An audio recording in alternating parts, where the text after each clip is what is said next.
인터넷에 떠돌아다니는 수많은 뉴스 기사. 아직도 포털에서 일일이 검색하세요? 이제 뉴스통에서 터치 한 번으로 손쉽게 확인하세요. 최근 내가 구독한 기사를 분석해 오늘의 기사를 추천하는 개인 맞춤형 AI 뉴스. 나만의 공간인 뉴스북에서 콘텐츠를 편집하고 이용자와도 활발한 소통이 가능합니다. 사진과 영상 자유롭게 이동하고 언론사 기자들이 실시간으로 업로드하는 동영상도 확인해보세요. 더욱 풍성하고 새로워진 뉴스통. 지금 바로 만나보세요. 안녕하십니까 여러분, 제간둥이 사이다 박준입니다. 대선이 20여일 남은 상황입니다. 자, 국민의힘 경선을 통해서 김문수 후보를 선출했는데 지금 예비 후보 한덕수 후보하고 지금 단일화 문제로 계속 갈등을 겪고 있습니다. 계속 단일화 협상도 하고는 있지만 제대로 이루어질 수 있을지, 또 김문수 후보는 자신이 대선 후보 맞다고 지위를 확인해 달라는 가처분 신청도 넣고 여러 가지 법적 분쟁도 좀 예상이 되는 상황입니다. 또 국민의힘 지도부는 여론조사라든지 이런 것들을 진행한다고 하고요. 자, 5월 11일이 마지막 후보 등록 기일인데 그때까지 될 수 있을지 지켜봐야 될 것 같습니다. 자, 오늘도 시원하고 재밌는 소식들로 여러분 출근길 함께 하겠습니다. 생방송 중 댓글 참여 많이 부탁드리고요. 박준의 뉴스 인사이다 지금 바로 시작하겠습니다.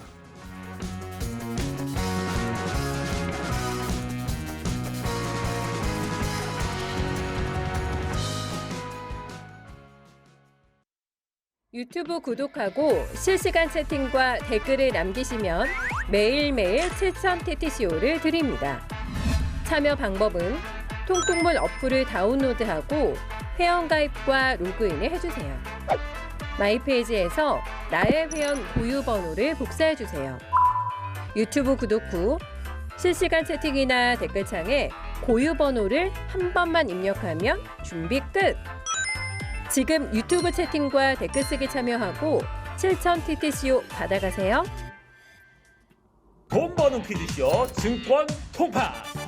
퀴즈를 풀면 최대 100만 원 상당의 보상을 드려요. 탈락해도 걱정은 NO. 친구를 초대해도 코인을 드립니다. 친구는 3,000원, 나는 2,000원의 코인을 무제한으로 드려요.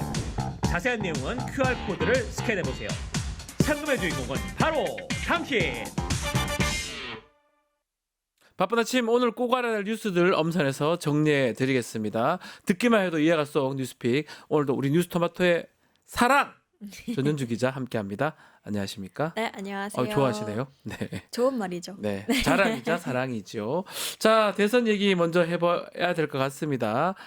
김문수 국민의힘 대선 후보, 한덕수 무소속 예비 후보 이렇게 네. 표현해야 될 것 같아요.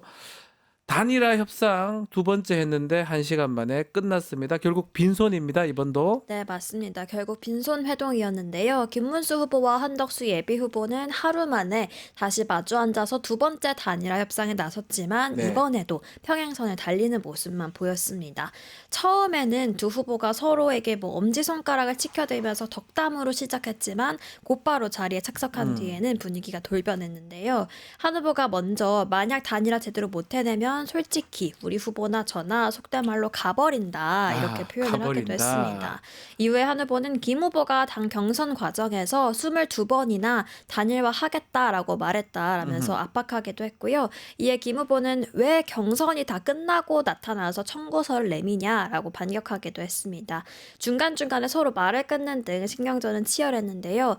한 후보는 조속한 단일화를 촉구하면서 주먹으로 탁자를 내리치기도 하고 제발 일주일 뒤 이런 말씀 말고 당장 오늘 저녁 또 내일 저녁에 하자 이렇게 말했습니다. 김 후보는 한 후보가 국민의힘 경선에 참여하지 않은 걸 계속해서 지적했는데요. 1차 때와 달리 또 공개된 장소에서 회동이 열리면서 회동 내내 고성과 욕설이 난무하기도 했습니다. 결국 설전 끝에 회동은 1시간 만에 끝났고 마무리는 포옹으로 했지만 결국 손해준 결과는 없는 회동이었습니다. 어제 오전입니다. 어제 오전에 이 시간 직후 한 8시 30분 정도인데 네. 김문수 후보가 긴급 기자회견을 열었었죠. 요때 발언 내용이 상당히 강력했었거든요. 네, 맞습니다. 굉장히 강력한 예. 발언이었는데 김 후보의 기자회견에서의 주요 발언은 먼저 영상으로 만나보겠습니다. 국민의힘 지도부에 묻고 싶습니다. 본선 후보 등록도 하지 않겠다는 무소속 후보를 위해 저 김문수를 끌어내리려는 이유가 무엇입니까? 한덕수 후보께 묻고 싶습니다. 이런 시나리오를 사전에 알고 계셨습니까?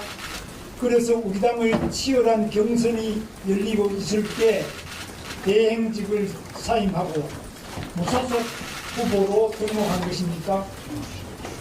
국민의힘 지도부는 사전에 계획한 듯 후보 등록도 하지 않겠다는 무소속 후보를 위한 선거대책위원회를 꾸리고 있었습니다.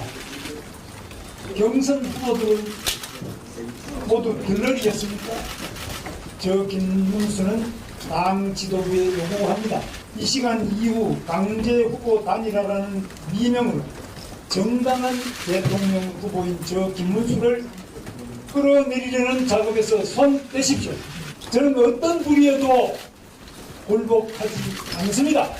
김문수를 끌어내리려는 작업이기 때문에 법적 논쟁으로 갈 수 있습니다. 즉시 중단하십시오. 국민의힘 대통령 후보 자격으로 당헌 제74조의 당무 우선권을 발동합니다. 당무 우선권을 발동하겠다. 어우, 강력합니다. 네, 또 법적 대응까지 예고하는 네. 등 굉장히 경고하는 모습을 보였던 김문수 후보였는데요. 하지만 직후 열렸던 또 국민의힘 지도부 회의에서는 이들도 또 정면으로 맞받는 모습이 나왔습니다.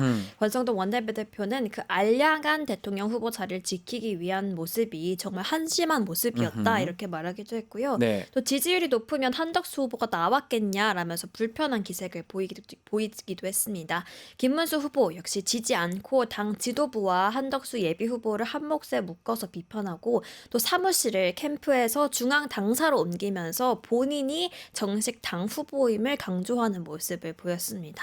자, 시간이 지나면 지날수록 국민의힘 입장에서는 상당히 다급해지고 좀 힘들어지는 것 같은데 의총까지 취소를 했는데 여론조사를 했습니다. 결국은. 네, 여론조사는 그대로 진행을 했는데요. 네. 당초 국민의힘 지도부는 김문수 또 한덕수 후보의 회동이 끝나면 다시 의총을 열기로 하면서 의원들에게 경내 비상 대기를 주문했었는데요. 빈손 회동 이후에는 의총도 취소를 했습니다. 하지만 당 지도부는 당원들과 또 일반 국민의 대상으로 후보 선호도를 묻는 여론조사는 예정대로 진행을 했는데요.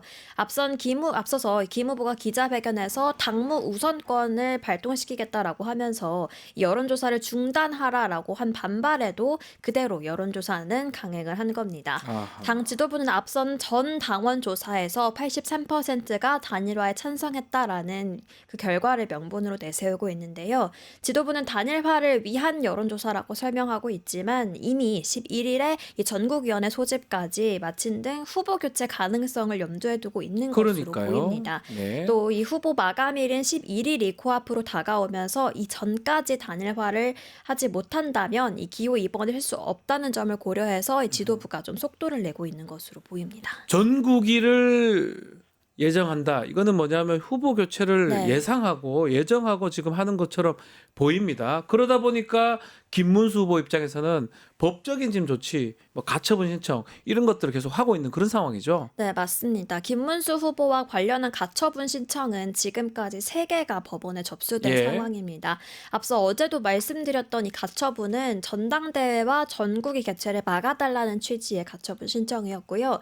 국민의힘이 한덕수 후보를 단일화할 경우를 대비해서 잡아둔 이 전당대회와 전국위를 막아달라는 취지입니다.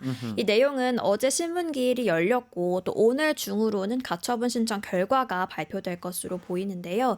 또 어제 김 후보는 추가로 본인의 대선 후보 지위를 인정해달라는 가처분 신청을 냈습니다.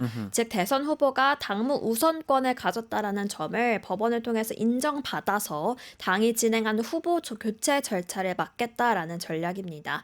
당은 이 당무 우선권이 절대적으로 당의 결정을 무력화할 수 있는 권리는 아니다라고 주장하고 있는데요. 네. 불과 3년 전인 2022년 윤석열 당시 국민의힘 대선 후보도 당무 우선권을 발동해서 이준석 당시 당대표의 반대에도 불구하고 사무총장을 교체한 바 있어서 이번엔 또 어떤 결론이 내려질지 당 지도부가 이에 대해서는 어떤 반응을 내놓을지도 좀 지켜봐야 될 것 같습니다. 자, 시간도 없고 이렇게 하다가 무소속 후보 번호를 받을 수 있고 이런 상황까지 생기니까 당에서 고민을 하고 있는 것 같은데 네. 그러다 보니까 당 일각의 의원들이 탈당을 해서 제3정당을 만들고 여기에 한덕수 후보를 합류시키는 방안 이런 얘기를 하고 있어요. 시간상 가능한지 모르겠지만. 네, 어떻게든 한 후보를 좀 네. 출마시키려고 하는 것으로 보이는데요. 어제 비공개 의총에서 친윤계 윤상현 의원은 후보자 동의 없는 당 지도부의 강제적인 단일화는 절차적 정당성 원칙, 또 당내 민주주의를 무너뜨릴 수 있다면서 제3지대에 있는 정당에 의원 20명을 보내고 거기에 한덕수 전 국무총리를 합류시켜서 단일화를 진행하자 이렇게 주장을 했습니다.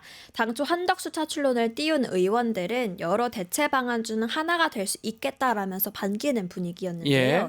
현재 원내 제3당은 12명의 조국혁신당으로 만약에 20명을 차출시켰을 경우에는 기호 3번을 얻을 수 있겠다라는 전략인 겁니다. 그 정도로 국민의힘 내부에서는 한덕수 후보로의 단일화를 추진하고 싶어 한다라는 이런 취지가 읽히고 있는 건데요. 김문수 후보는 당초 오늘 대구 일정이 있었지만 취소하고 취소를 통상 하고. 업무에 전념하기로 아하. 했습니다. 또 오늘 단일화에 대해서 또 다른 입장이 나올지도 계속해서 봐야 될 것 같습니다. 맞습니다. 시간 얼마 없습니다. 5월 11일 일요일까지고요. 여론조사 진행했다고 하고 또 법적인 어떤 가처분 결론도 나올 수 있고 시간, 비용 모두 김문수 후보한테는 유리해 보이긴 한데 결론이 어떻게 날지 김문수 후보가 받아들일지 아니면 끝까지 밀어붙일지 그 부분을 좀 지켜봐야 될 것 같습니다. 다음 이야기로 넘어가 보겠습니다. 김건희 씨한테 선물을 줬던 좀 준비했던 통일교 전 본부장의 육성이 공개됐는데 윤핵관을 통해서 수사 정보를 좀 전달받았다 이런 얘기가 있습니다. 어떤 네. 내용입니까? 건진법사 전성배 씨를 통해서 김건희 네. 씨에게 다이아몬드 목걸이 등을 전달하려고 한 혐의를 받는 전직 통일교 고위 관계자가 윤핵관이 네. 이 통일교 관련 수사 첩보를 알려줬다라는 취지의 육성 파일을 검찰이 확보했습니다. 먼저 해당 녹취 듣고 이야기 이어가도록 하겠습니다. 나한테 준 건 최고위직이거든. 제보가 들어와서 이 제보에 보니까 금액이 큰 거지. 공소 쉬고 있다고 그랬어. 위안관리법이라고 얘기했거든. 나한테 그렇게 얘기를 했다. 수수료를 할 수 있다. 대비를 하라. 그 다음에 로펌 선임해라.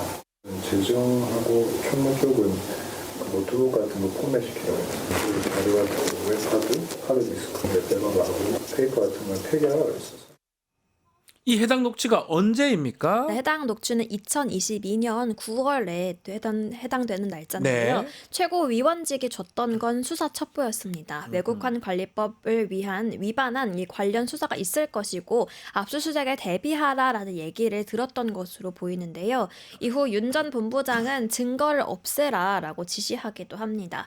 경찰은 당시에 이 통일교의 비자금을 해외로 반출하는 과정에서 불법 행위가 있었다고 보고 내사를 하고 있었고 윤 전 본부장은 이와 관련한 수사에 대비했던 것으로 보이는데요. 검찰 수사망은 통일재단 전반으로 확대하면서 이 한학자 총재에 대한 조사는 불가피할 전망입니다. 자, 이뿐만 아니죠. 육성 녹취에 지금 통일교 이 본부장이 어르신을 통해서 무슨 경찰 간부를 소개받았다 이런 얘기를 하는데 그 어르신 누굽니까? 건진법사라는 얘기가 있어요. 네, 건진법사라는 진술이 확보가 됐는데요. 대선 직후인 2022년 당시에 통일교 세계본부장 윤모 씨와 이 통일교 핵심 관계자의 대화 내용에는 경찰과 또 검찰이 줄을 대야 한다라는 취지의 내용이 여러 번 등장합니다. 관련 발언도 직접 듣고 오겠습니다. 로펌이 자금을 조금 서포트하더라도 이렇게 라인을 만들어가지고 관계 구축해놓으면 좋겠는데 일본은 그래도 공안이나 전차 라인이 있거든. 이거 약간 그 로펌급이 제일 확실할 것 같은데. 그 별건으로 해가지고 조금 이렇게 작은 거 두더라도 이런 걸 하면 어떡하냐. 그래야 뭐 압수수색 올 때 연락이 받아가지고 로펌 통해가지고 좀 그 라인 하나 만들어가지고 라인으로 이렇게 정보 자금을 줘야 그 어르신 통해서 하는 분 현 경찰청장이거든. 근데 거기다가 뭐 우리가 어떤 이럴 수 없잖아. 이런 거큰 건 있으면 몰라도. 일본에는 통일교와 연결되는 검경 라인이 있지만 한국에는 없으니까 검경 라인을 만들라라고 하면서 한 어르신의 존재를 언급하면서 큰 건이면 모를까 그렇지 않아서 본인들이 스스로 라인을 만들어야 한다 이렇게 말을 합니다. 통일교 핵심 관계자는 이 어르신에 대해서 건진법사를 칭한 거다라고 검찰에 진술하기도 했는데요. 또 앞선 녹취에서 지시하는 내용도 있었습니다. 한 달 뒤에는 진행 상황을 확인하면서 라인을 만들기로 한 것에 대해서 라인을 만들고 있는지 재촉하는 모습이 담기기도 했는데요. 네. 검찰은 녹취에 등장하는 또 당시 참여했던 통일교 핵심 관계자들을 불러서 조사한 상태입니다. 이 김건희 씨에 대한 목걸이 로비에 이어서 검경 로비 의혹까지 확대될 수 있어서 이 부분도 조사가 어떻게 되는지 계속해서 봐야 될 것 같습니다. 대선입니다. 이 수사도 되게 중요한 거 아닌가 생각이 듭니다. 자, 오늘 뉴스픽 여기서 마무리하겠습니다. 전윤주 기자 감사합니다. 네, 고맙습니다. 잠시 후 최타임으로 돌아오겠습니다.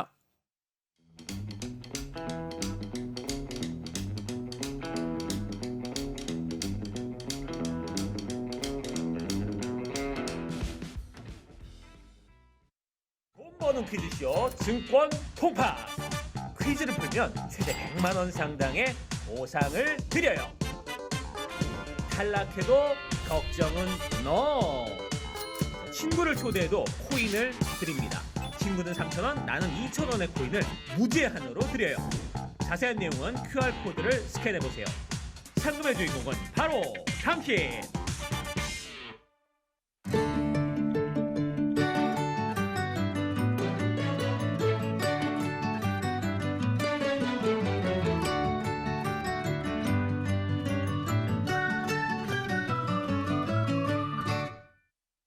자, 최타임 시간입니다. 최인호 전 의원, 임미애 의원 두 분 오늘은 전화로 만나보겠습니다. 먼저 최인호 의원님, 전화 연결돼 있습니까? 예, 의원님? 안녕하세요. 예, 어디입니까 지금? 예, 부산입니다. 지금 민주당 부산 선대위 꾸려져 있는데 네네. 상임 선대위원장 맡으셨던데, 예. 자 지금 어제 부산 선대위 출범이 있었고요. 아하, 또 저는 그 해양 수도 건설을 위해서 필요하다고 해서 네. 중앙선대위의 해양수산위원장을 임명받았습니다. 그래서 지금 사실은 선거 때마다 부울경, 낙동강 벨트가 상당히 중요하잖아요. 이번에 민주당 좀 크게 좀 기대를 하고 있다 이런 말들도 있더라고요. 어떻습니까? 예, 이번에는 좀 해볼만 하다. 아하. 네, 한 50% 목표로 열심히 한번 해보자. 음흠. 뭐 이런 기세가 있고요. 네, 사실 부산에서 50%를 넘긴다는 게 쉽지는 않죠. 그렇죠. 박근혜 대통령 탄핵 이후에 있었던 17년 대선에서도 물론 다자구도이긴 했습니다만은 뭐 문재인, 홍준표, 안철수, 유승민, 심상정 이렇게 5명의 후보가 나왔죠. 네, 이런 다자구도였지만 그래도 문재인 대통령이 1등은 했습니다만은 38.8%, 네. 예, 40% 100을 넘지는 못했죠. 안 됐죠, 40%가. 네. 그런데 최근에는 이제 두 가지 호재가 있습니다. 한 가지는 이재명 대표의 이제 그 사법 리스크가 완전히 이제 대선 때까지는 사라졌다고 봐야 되지 않겠습니까? 막 그런 측면에서 부산에 있는 우리 중도 시민들이 이재명 후보의 공약이나 정책을 한번 보자. 그래서 판단해보자. 뭐 이런 여건이 이제 만들어진 것이고요. 이런 가운데 이재명 후보의 부산 공약이 이 부산 시민들로부터 상당히 큰 관심을 불러일으키고 있습니다. 네. 예, 바로 그 해양수산부를 부산으로 이전하겠다. 또 회사 전문 부분을 부산에 설립하겠다. 네. 옛날에 그 현대상선인 HMM의 본사를 부산으로 이전을 추진하겠다. 이렇게 이제 발표를 했는데 이게 이제 부산의 30년 수건 사업이거든요. 그래서 만약에 이것이 정말로 실현된다면은 부산이 이제 다시 발전할 수 있는 발돋움 또 해양 수도로서 커나갈 수 있는 발전의 계기를 만드는 건 아니냐 이런 측면에서 기대를 상당히 받고 있습니다. 그런 기대감이 있는 건데 또 캐스팅보트 지역이라고 볼 수도 있는데요. 이 부산 네네. PK 지역. 네. 지역 민심이 어떤 이슈에 대해서 어떻게 받아들이는지 궁금한데 이번에 지금 국민의힘 상황 보면 아직까지 김문수 후보하고 한덕수 예비 후보 뭔가 지금 상당히 충돌되는 모양새거든요. 부산 민심은 이거 어떻게 바라보고 있습니까? 상당히 좀 허탈하게 바라보고 있다 그렇습니까? 이렇게 봐야 될 것 같은데요. 예. 예, 지난 그 3년 전에 22년 대선에서 윤석열 후보에게 우리 부산 시민들은 상당히 압승을 안겨줬지 않습니까? 많이 표를 줬죠, 사실상. 예, 상당히 예. 많이 줬는데 예. 그런데 윤석열의 느닷없는 계엄 때문에 탄핵까지 당한 이런 상황에서 지금 뭐 김문수 후보나 한덕수 후보가 보이고 있는 이 막장 드라마 뭐 가처분 신청까지 하고 또 공당이라는 국민의힘에서 한덕수 무소속 후보에게 뭐 홍보 지원을 한다는지 그렇죠. 뭐 예 또 뭐 김문수 후보를 강제로 끌어내리려 한다 막 이런 그 소위 말하는 악의 다툼 예. 이것을 지켜보는 부산 시민들이 아 윤석열 계엄에 대해서 이 사람들이 과연 정치적 책임을 지려고 하는 사람들인지 또 이 보수를 좀 어떻게 개혁하겠다 하는 그런 비전은 전혀 보여주지도 않고 서로 후보만 되겠다고 이 싸우는 모습 속에서 이제 상당히 허탈함을 넘어서 일종의 좀 배신감이랄까요? 네. 뭐 이런 것까지도 느끼고 있는 징후가 보인다. 저는 이렇게 보고 있습니다. 결국 어제도 김문수, 한덕수 두 후보 만나긴 만났는데 이제 네. 11일까지 시간이 얼마 안 남았습니다. 단일화가 가능할까요? 저는 후보 등록 전에 단일화가 힘들 것으로 봅니다. 어렵다고 보시군요. 예. 벌써 오늘이 이제 9일이지 않습니까? 9일입니다. 이제 이틀 남았어요. 내일하고 모레가 이제 후보 등록 기간인데 예. 정상적인 단일화를 하기 위해서는 토론도 해야 되고요. 그러니까요. 또 여론조사도 제대로 해야 되지 않습니까? 이런 과정을 밟기에는 이제는 이제 어제 합의했더라도 쉽지 않은 상황인데 네. 결렬이 됐기 때문에 절대적인 시간이 부족하다. 그래서 합의된 룰로 단일화 과정을 밟을 시간이 없다. 그래서 저는 불가능할 거로 보는데 네. 다만 이제 이런 그 합의된 룰로 단일화 과정이 이제 밟을 시간이 없으면 방법은 두 가지입니다. 하나는 어떤 김문수 거죠? 후보를 어허. 김문수 후보를 억지로 끌어내리는 거. 끌어내리는 강제로 방법. 예. 그렇죠.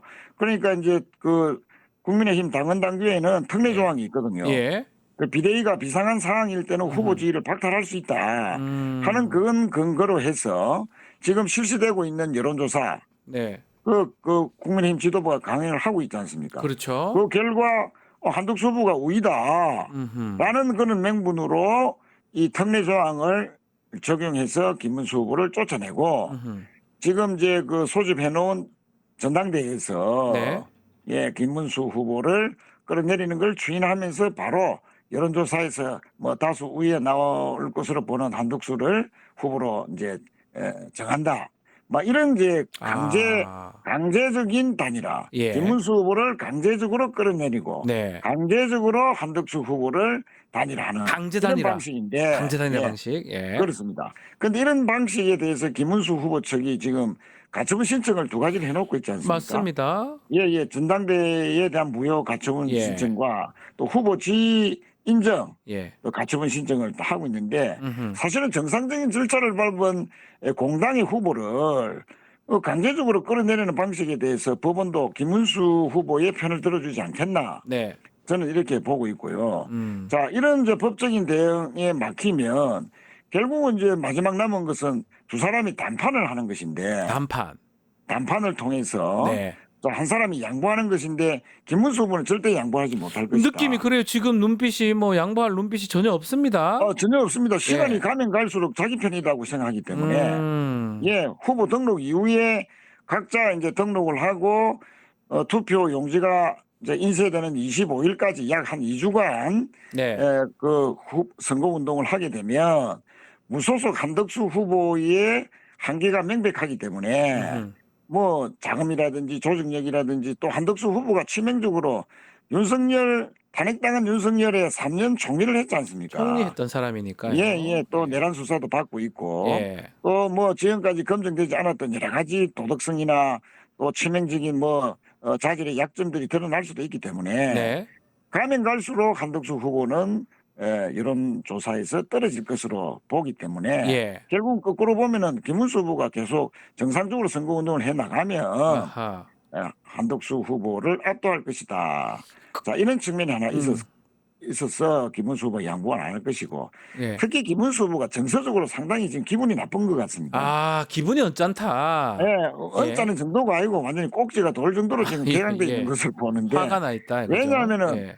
정상적으로 그 후보가 선출되고 음흠. 그 자기도 뭐 자금도 쓰고 돈도 쓰고 또 천신만고 끝에 후보가 됐는데 1시간도 되지 않아서 한덕수로의 단일화 프로세스를 밟고 있었거든요. 그게 좀 국민의힘 화가 났을 지도부가. 것 같아요. 예. 그렇습니다. 아니, 난 하루도 컨벤션 효과를 주지 않는 음흠. 이 국민의힘의 지도부 음흠. 또 일부 의원들의 행태 음흠. 막 이런 것에 대해서 김문수 후보가 완전히 자존심이 상했다. 아하. 예, 그래서 이제 그런 정서적인 이유로라도 김문수 후보는 후보 등록 전에는 단일화 안 할 가능성이 네. 크다고 보고요. 네. 한덕수 후보도 양보 못하죠. 후보 그렇죠. 등록을 하고 나면 예. 아까 말씀드린 대로 투표 용지 인쇄 기일 25일까지 하다 보면 아하. 자신이 한계를 드러낼 수밖에 없다는 것을 아마 그렇죠. 본인이 더 잘 알 겁니다. 음흠. 그러면 후보 단일화가 자신으로 안 될 것이 명백한데 뭐 그렇게 등록까지 하겠느냐. 자, 결국은 이렇게 해서 양보는 없다. 반판을 하더라도. 그런 상황이다라는 거죠. 예, 그래서 후보 등록전이 단일화는 저는 안 될 것으로 봅니다. 자, 또 다른 상황 이재명 민주당 후보인데요. 대법원 선고가 5월 1일 날 되면서 유권자들이 아마 놀랐을 것 같은데 이제 대선 이후로 연기가 됐습니다. 이 부분 부산 민심은 어떻습니까? 예, 이제 뭐 저는 목욕탕 민심으로 말씀드리고 아, 싶습니다. 목욕탕요. 예. 예, 조희대 대법원장이 엄청난 빛의 속도로 네. 사실상 정치 개입, 대선 개입, 사부 쿠데타를 일으키면서 파기환송을 시켰지 않습니까? 네.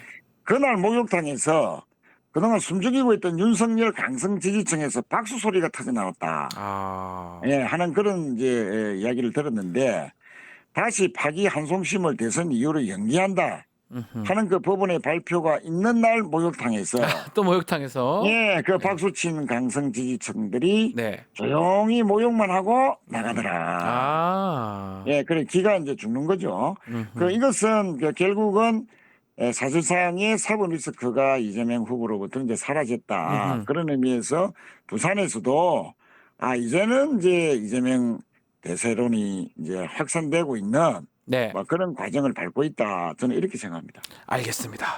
자, 부산에 또 서울 또 올라오실 것 같은데 그때 다음 주에 뵙기로 하고요. 오늘 말씀 여기까지 듣겠습니다. 최인호 님 감사합니다. 네, 고맙습니다. 네. 자, 다음은 지금 경북 지역에 계신 임미애 의원 직접 연결해서 얘기 좀 들어보겠습니다. 의원님 나와 계십니까? 예, 여보세요. 안녕하세요. 네. 임미애입니다. 예. 지금 경북도당 민주당 선대위 출범했고 여기서 네. 선대위원장 맡으셨다고 들었습니다. 네, 맞습니다. 맞습니까? 예. 아. 저희 상임선대위원장님이 어제 7분이었나 계신데 네. 예, 뭐 이번에는 아무래도 지난번에 워낙 낮은 득표를 올렸기 때문에 네. 예, 좀 새로운 변화를 가져오기 위해서 음흠. 애를 쓰고 있습니다. 이재명 후보 고향이 경북 안동입니다. 경북 안동도 지난 선거 때 뭐 그렇게 많이 받지를 못했다고 알고 있는데 이번에 경북 또 대구 경북 TK 정권 교체의 중심이 될 수 있다 이렇게 말씀을 하셨어요. 어떤 의미입니까? 아까 말씀드렸지만 지난 대선에서 대구 경북이 얻은 득표율이 대구가 21%, 경북이 23%예요. 맞습니다. 이런 상황에서 저희가 더 떨어질 수는 없잖아요. 그렇군요. 예. 저희는 아마 이번 대선에서 가장 높은 득표율 상승을 기록하는 지역? 예. 저희가 어제 뭐 선대위에서는 5% 얘기했더니 권오을 전 한나라당이라 그래야 되죠? 예.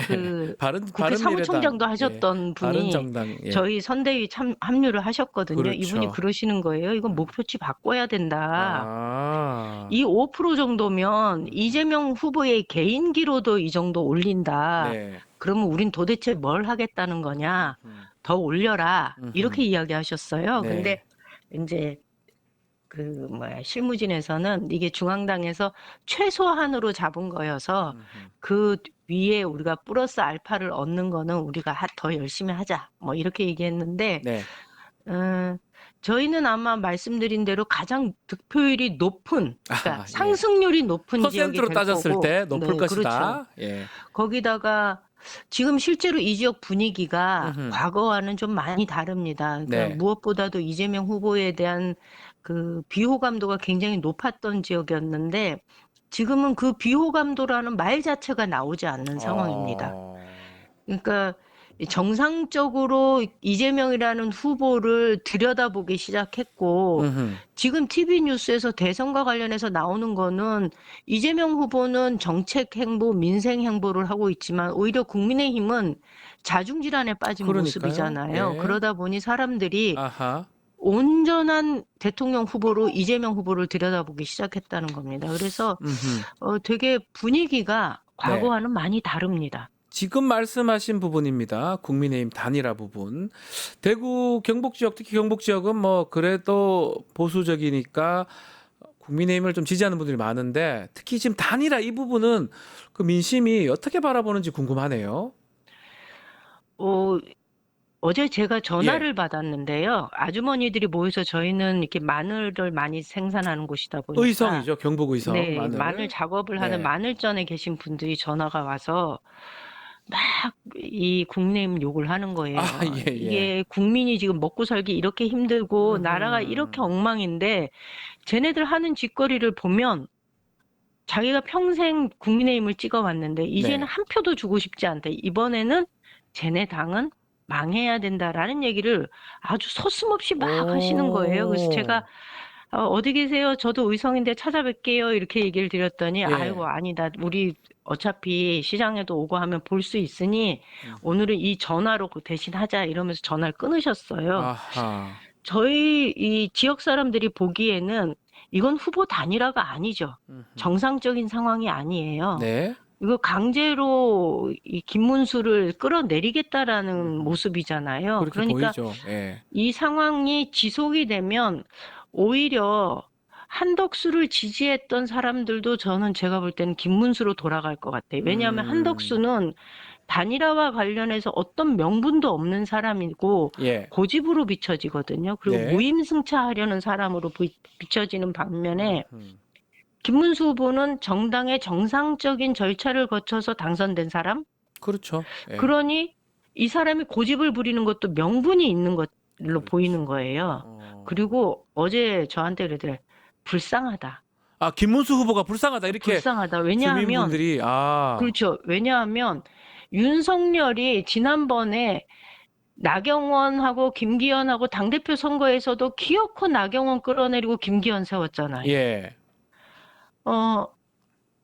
한동훈도 이준석 끌어내린 것부터 해서 지금까지 아하, 맞아요. 늘 자기들 마음대로 당원의 의사와는 관계없이 자기 마음대로 당을 가지고 놀았던 것이 지금 이 상황을 만들었다고 보는 거거든요. 아하. 이게 결국은 날짜가 얼마 안 남았어요. 계속 얘기하지만 5월 11일이 후보 등록 마감일입니다. 이때까지 돼야 되는가? 국민의힘 정당도 얘기를 하고 있고 이게 가능할지 이 부분이 가장 궁금하거든요. 근데 가능하겠어요, 이게? 전 사실 김문수 않다. 후보가 경선 예. 과정에서 단일화에 가장 적극적일 거다라고 생각을 했는데 오히려 당선이 되고 나니까 이 가장 명분을 내세워서 지금 이런 모습이잖아요. 네. 예, 그리고 그 말이 국민들한테 설득력이 있는 거고 11일까지 단일화는 사실상 불가능하다라고 봅니다. 그런데 어제 저녁 단판에서 이 한덕수 후보가 그랬잖아요. 단일화가 안 되면 자기는 후보 등록하지 않겠다 이러잖아요. 그 얘기는 안 하겠다는 건데 이미 그러면 단일화가 끝난 거 아닌가요? 단일화가 안 되면 안 되게 후보 되는 등록하지 거다. 않겠다. 아, 그렇게 보시는 거군요. 그 대구 경북 얘기를 좀 하면 홍준표 전 시장 얘기도 좀 해야 될 것 같은데 홍준표 전 시장이 비판을 좀 많이 하고 있습니다. 근데 이제 대선 후보 때 얘기했으면 좋을 건데 지금 와서 윤석열이 나라도 망치고 국민의힘도 망쳤다. 이렇게 얘기하는데 대구 민심은 어떻습니까? 그거 어떻게 바라보고 있습니까? 아유, 홍준표는 비겁한 사람이죠. 그 말이 틀린 게 아니라 그 말이 맞는 말이죠. 그런데 정치인이 말이라는 걸 할 때 네. 어느 시점에 해야 할 순간에 해야 할 말을 해야 되는 건데 음흠. 이분은 당시에 이런 말은 전혀 하고 있지 않다가 이제 이번 대선에서 내 역할은 여기까지다 이렇게 예. 얘기하면서 빠져나가면서 바깥에서 자꾸 소리를 내는 거잖아요. 네. 이건 비겁한 거고요. 음흠. 그리고 아까 말씀하신 것처럼 정작 본인이 후보일 때는 이런 얘기 없었다가 거기다가 대구 시민들한테는 한마디 사과도 사과 없잖아요. 없이. 예. 네. 이것에 대해서 대구 경북 사람들은 홍준표라는 정치인이 다시 물론 본인이 여기까지다 이렇게 얘기해요. 정계 은퇴하겠다 이렇게 얘기하지만 이거를 사실로 받아들이는 지역 사람들은 아무도 없습니다. 아, 그래요? 그러니까 뭐라고 얘기했냐면 어. 이분이 이번 대선에서 나의 역할은 여기까지다. 음흠. 이렇게 얘기했거든요. 그러니까 이 말은 정계 이번 대선에서? 은퇴한다. 그렇죠. 이번 아. 대선에서. 예. 이번 대선에서 후보로서의 역할이 없으니 다른 사람을 돕는 일도 없다. 이 말이었던 그렇게 거지. 이해된다. 예. 예. 그러면서 부랴부랴 외국으로 나간 건 명태균 특검 피해보자 이런 의도 아니겠습니까? 네. 이 빤한 수를 국민들이 이미 다 알고 있다는 겁니다. 이쪽 사람들도 홍준표에 대해서는 딱 그 정도로 이해를 합니다. 분명히 네. 내년 정도에 당이 어려워지고 시끄러워질 때 바깥에서 이렇게 목소리 내다가 다시 당권 잡기 위해서 슬쩍 들어올 거다. 네. 그러니까 숟가락을 얹을 거다. 이렇게 보는 게 이쪽 사람들이 홍준표를 평가하는 그 내용입니다. 알겠습니다. 자, 홍준표 전 대구시장 얘기까지 해봤는데, 자, 오늘은 전화 연결했지만 다음 주나 또 이후에는 또 체타임 직접 스튜디오에서 만나 뵙도록 하겠습니다. 대구 지금 경북 어디쯤이십니까? 저는 의성이고요. 경북 의성에 이제 계십니까? 경주, 네, 경주에. 경주로 출발합니다. 또 경주 불국사에 가시고요. 갑니다. 아유, 먼데요. 네네. 의성에서 경주까지. 그렇죠. 자, 오늘도 화이팅 해주시기 바라겠습니다. 네, 고맙습니다. 말씀 잘 들었습니다. 임미애원과 함께했습니다. 감사합니다. 자, 대선 한라인 순서 다시 연결해 보겠습니다. 자, 민주당 골목골목 선대위 서울위원장 박주민 의원 지금 전화 연결돼 있는데 또 얘기 들어보겠습니다. 의원님 나와 계십니까? 네, 안녕하십니까. 네, 의원님. 이 질문 먼저 한번 드려보겠습니다. 지금 네네. 국민의힘 단일화 상황이 지금 아주 혼란스러운데 어제 네. 윤상현 의원이 제3정당 만들어서 탈당해서 기호 3번 한덕수 후보한테 주겠다. 이 제의를 하던데 이게 가능한 얘기인지 어떻게 좀 궁금합니다. 사실 법적으로야 가능할 수도 있긴 있겠는데요. 네. 근데 이게 공당에서 할 일인지 모르겠어요. 그러니까요. 그러니까 공당인데. 자기 당이 정당한 그리고 룰에 맞는 경선을 해서 후보를 만들었는데 네. 일부 의원들이 나가서 다른 후보를 위한 정당을 만든다. 이거는 어떻게 보면 지독한 해당 행위가 될 수 있을 것 같은데 어떻게 이런 얘기까지 나오는지 알 수가 없네요. 예. 네. 자, 그만큼 단일화 상황이 녹록지 않고 안 될 수 있다 이런 게 될 것 같은데 특히 김문수 후보 측에서는 적극적으로 지금 법적인 조치를 하고 있거든요. 본인의 네. 가처분도 있지만 네. 가장 좀 눈에 띄는 게 어제 한덕수 후보 공보물 제작 관련해서 사진 촬영을 국민의힘이 지원했던 정황이 있더라고요. 이거 네. 공직선거법 위반 아닙니까? 그러니까 지금 다른 당 또 다른 후보에 대한 선거 운동을 할 수가 없게 되어 있지 그러니까 않습니까? 당연하죠. 예, 그런데 들리는 얘기로는 김문수 후보가 이제 당이 지정한 사진 촬영 장소로 갔더니 예. 거기에 이미 한덕수 예비 후보가 도착해서 사진 촬영을 하고 있었고 예. 심지어는 취하는 포즈나 이런 것도 똑같았다. 그래서 이거는 본인들이 보기에는 당 지도부 또는 선본의 일부가 한덕수 후보를 돕고 있는 거 아니냐 이런 의혹을 제기하더라고요. 네. 만약에 사실이라면 아까 말씀드린 대로 공직선거법 위반이 될 수 있겠죠. 다른 네. 후보를 지원한 공직선거법 위반이 될 수 있다. 이게 네. 지금 결국은 이런 상황이면 모든 가처분도 지금 많이 걸려 있는 상황이고 또 고발도 네. 하겠다라고 얘기를 하는 거 봤을 때는 11일까지 단일화 여부. 의원님께서는 가능성 어떻게 보십니까? 지금 두 사람이 완전히 다른 얘기를 하고 있거든요. 예. 예를 들어서 김문수 후보의 경우에는 무조건 다음 주, 그러니까 일주일 정도 선거운동을 하고 나서 여론조사를 해보자 이렇게 네. 얘기하고 있어서 11일을 넘기겠다는 의사를 분명히 하고 있고요. 반면에 맞습니다. 한덕수 예비 후보는 나는 11일 전에 단일화가 안 되면 나중에 단일화가 되더라도 등록 안 한다. 이렇게 얘기를 하고 있어서 네. 현재로서는 접점이 없어 보이고 아하. 이 상황이 지속이 될 거로 보여지기 때문에 단일화 가능성이 상당히 낮아졌고 음흠. 이 상황을 극적으로 뚫고 단일화가 된다 하더라도 저는 조직 간의 화학적 결합이라는 건 좀 기대하기 어렵지 않을까 이런 생각이 드네요. 예. 여론조사는 그대로 진행한다고 하고요. 네. 5월 11일 그 등록 마감일 오전에 그 발표한다는 그 얘기도 있습니다. 아니 그러면은 뭐 후보 예를 들어서 김문수 후보 같은 경우에 강제로 후보를 사퇴하게 만든다는 건가요? 그런 걸로 좀 들려지거든요. 그게 되나요? 제가 불가능해 알기로는 보이는데. 국민의힘에서는 예. 대선 후보가 되는 순간 당무 우선권을 갖고 있기 때문에 여러 가지 조치를 할 수 있는데 그게 또 참 어떻게 될지 모르겠네요. 예. 결국 시간은 김문수 후보한테 불리해 보이지 않는 상황 규정도 사실은 민주당하고 거기 차이가 좀 있더라고요. 당무 차이가 선거는 있습니다. 후보가 가지더라고요. 예. 민주당은 선거 관리 대책위원회에서 가지던데. 맞습니다. 예. 자, 뭐 민주당 쪽으로 좀 넘어가 보면 네. 이재명 후보의 그 선거 대선 이후로 그 재판 기일이 연기가 되면서 한숨 돌렸는데 문제는 네. 앞으로 대선 이후에 형사재판 그런 부분이거든요. 네. 불소수 특권 부분. 그거 맞습니다. 지금 법안 다 민주당이 추진을 했더라고요. 논란이 좀 있는 것 같긴 해요. 아직까지는. 뭐 형사소송법에 네. 헌법 그 84조 관련된 규정을 명확히 집어넣겠다라는 의미지 뭐 저희가 어떤 새로운 어떤 소위 말하는 특권이라는 걸 창설하는 게 아니거든요. 아하, 예. 뭐 진행자분께서도 변호사시니까 아시겠지만 네.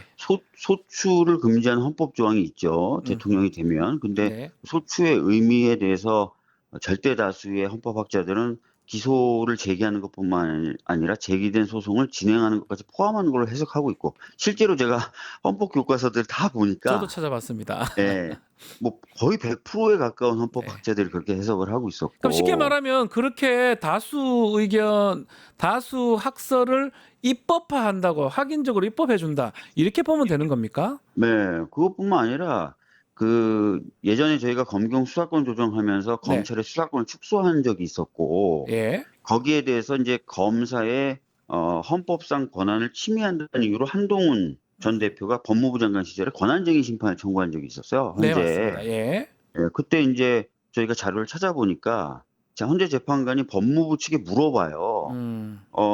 야, 소추에는 소송을 진행하는 것도 포함되니? 라고 물어보니까 예. 됩니다. 이렇게 답을 하더라고요. 법무부 측에서. 그 당시에. 예, 법무부 그리고 장관. 네. 예, 그렇게 얘기하는 상황이었고, 특히 그 장면에 한동훈 당시 법무부 장관 등장을 해 있어요. 아하, 예. 재판정에서 질답이 오가거든요. 예, 예, 예. 뭐 아무런 이의 제기를 안 하고 제지를 안 합니다. 당연히 이제 검사의 권한에 기소를 제기하는 것뿐만 아니라 기소가 제기된 후에 사건 진행도 포함된다라고 주장하는 거겠죠. 그렇다면은 뭐 지금 와서 갑자기 그 당시 정부의 입장이었고 또 그 당시 이제 여당이었던 사람들이 입장을 바꿔서 소송 진행은 아니에요 이렇게 얘기하지는 않겠죠. 달라지진 않을 것이다. 예. 예. 자, 또 뭐 지금 그 법안은 뭐 통과가 또 될지 또 거부권 이런 부분도 걸리고 있긴 하지만 지금 또 논쟁이 되는 게 논란이 되는 게 네. 굳이 이 상황에서 대법원장 특검을 또 청문회를 추진할 필요가 있느냐 이렇게 얘기가 좀 나오고 있습니다. 그 부분은 어떻게 봐야 됩니까? 뭐 최종적인 부분은 이제 법사위에서 네. 좀 판단을 하든지 아니면 지도부가 좀 판단을 할 것 같은데요. 네. 저 개인적인 입장을 좀 말씀을 네, 드리면 의원님 개인적인 입장. 예. 사실 이번에 제가 봤을 때는 이번 대법원의 파기환송 결정은 대단히 정치적인 결정이고 네. 절차에 관련된 내규라든지 또는 법률이라든지 헌법이라든지 이런 부분을 위반했을 가능성이 매우 높은 심지어는 제가 봤을 때는 위반한 것으로 보이는 그런 결정이었거든요. 네. 이런 상황이 그냥 아무런 조치 없이 그냥 지나가게 된다면 앞으로는 정말 대선 후보라든지 또는 총선 후보라든지 이런 사람들을 검찰과 법원이 결정할 수도 있게 되는 거예요. 아, 그러네요. 예. 그렇지 않습니까? 그래서 예. 이건 굉장히 심각한 국민주권주의 침해인데 이거를 그냥 뭐 고등법원에서 기일을 연기했다. 그러니 뭐 좀 뒤로 미루자라든지 하지 말자라는 얘기가 타당한 건지 저는 강력한 의구심이 들고요. 네. 그래서 필요한 진상 조사, 예. 뭐 저희가 뭐 국정조사한다고 바로 처벌이 되는 건 아니지 않습니까? 음흠. 확인하는 의미가 큰 거지. 그런 것들은 좀 진행될 필요가 있다고 봅니다. 예. 14일 날 개최하면 조희대 대법원장이 출석을 할까요? 글쎄요, 뭐 지금 상황에서는 출석은 안 하겠죠. 안할 왜냐면은 가능성이 뭐 있다. 예. 여러 가지 핑계를 대면은 또 출석을 안 할 수 있도록 국회법이 되어 있고, 네. 뭐 저희가 그 정당한 이유가 없다고 판단해서 고발을 한다 하더라도 결국 판단은 우리가 해, 유무죄 판단은 우리가 해 이러면서 예. 안 나올 텐데, 하여튼 예. 그런 오만함이 참 문제겠죠. 예. 알겠습니다. 자, 오늘 말씀 뭐 시간 관계상 여기까지 듣도록 하겠습니다. 의원님 감사합니다. 네, 감사합니다. 더불어민주당의 박주민 의원과 말씀 나눴습니다.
리서치 앱테크 아직 시작 안 하셨나요? 생각만 공유해도 리워드가 쌓이는 서치통 지금 시작해보세요. 원아이디 로그인 후 패널 가입 시 약 3,000원 상당의 리워드 적립. 리서치에 참여하실 때마다 현금처럼 사용 가능한 PTR 적립. 내가 초대한 친구가 패널 가입을 할 때도 리워드 적립. 지금 바로 서치통에서 우리 지역, 우리나라의 사건, 사고들에 대한 리서치에 참여해주세요.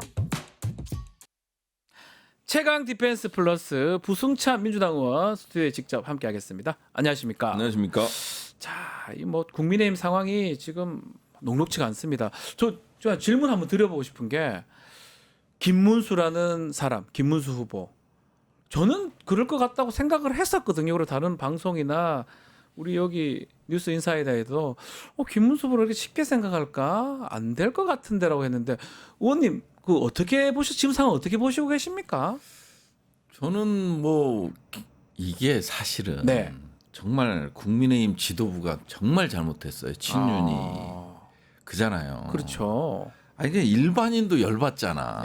근데 대선 후보를 됐어. 네. 예? 그리고 이 사람이 어떤 사람이에요? 어떤 사람입니까?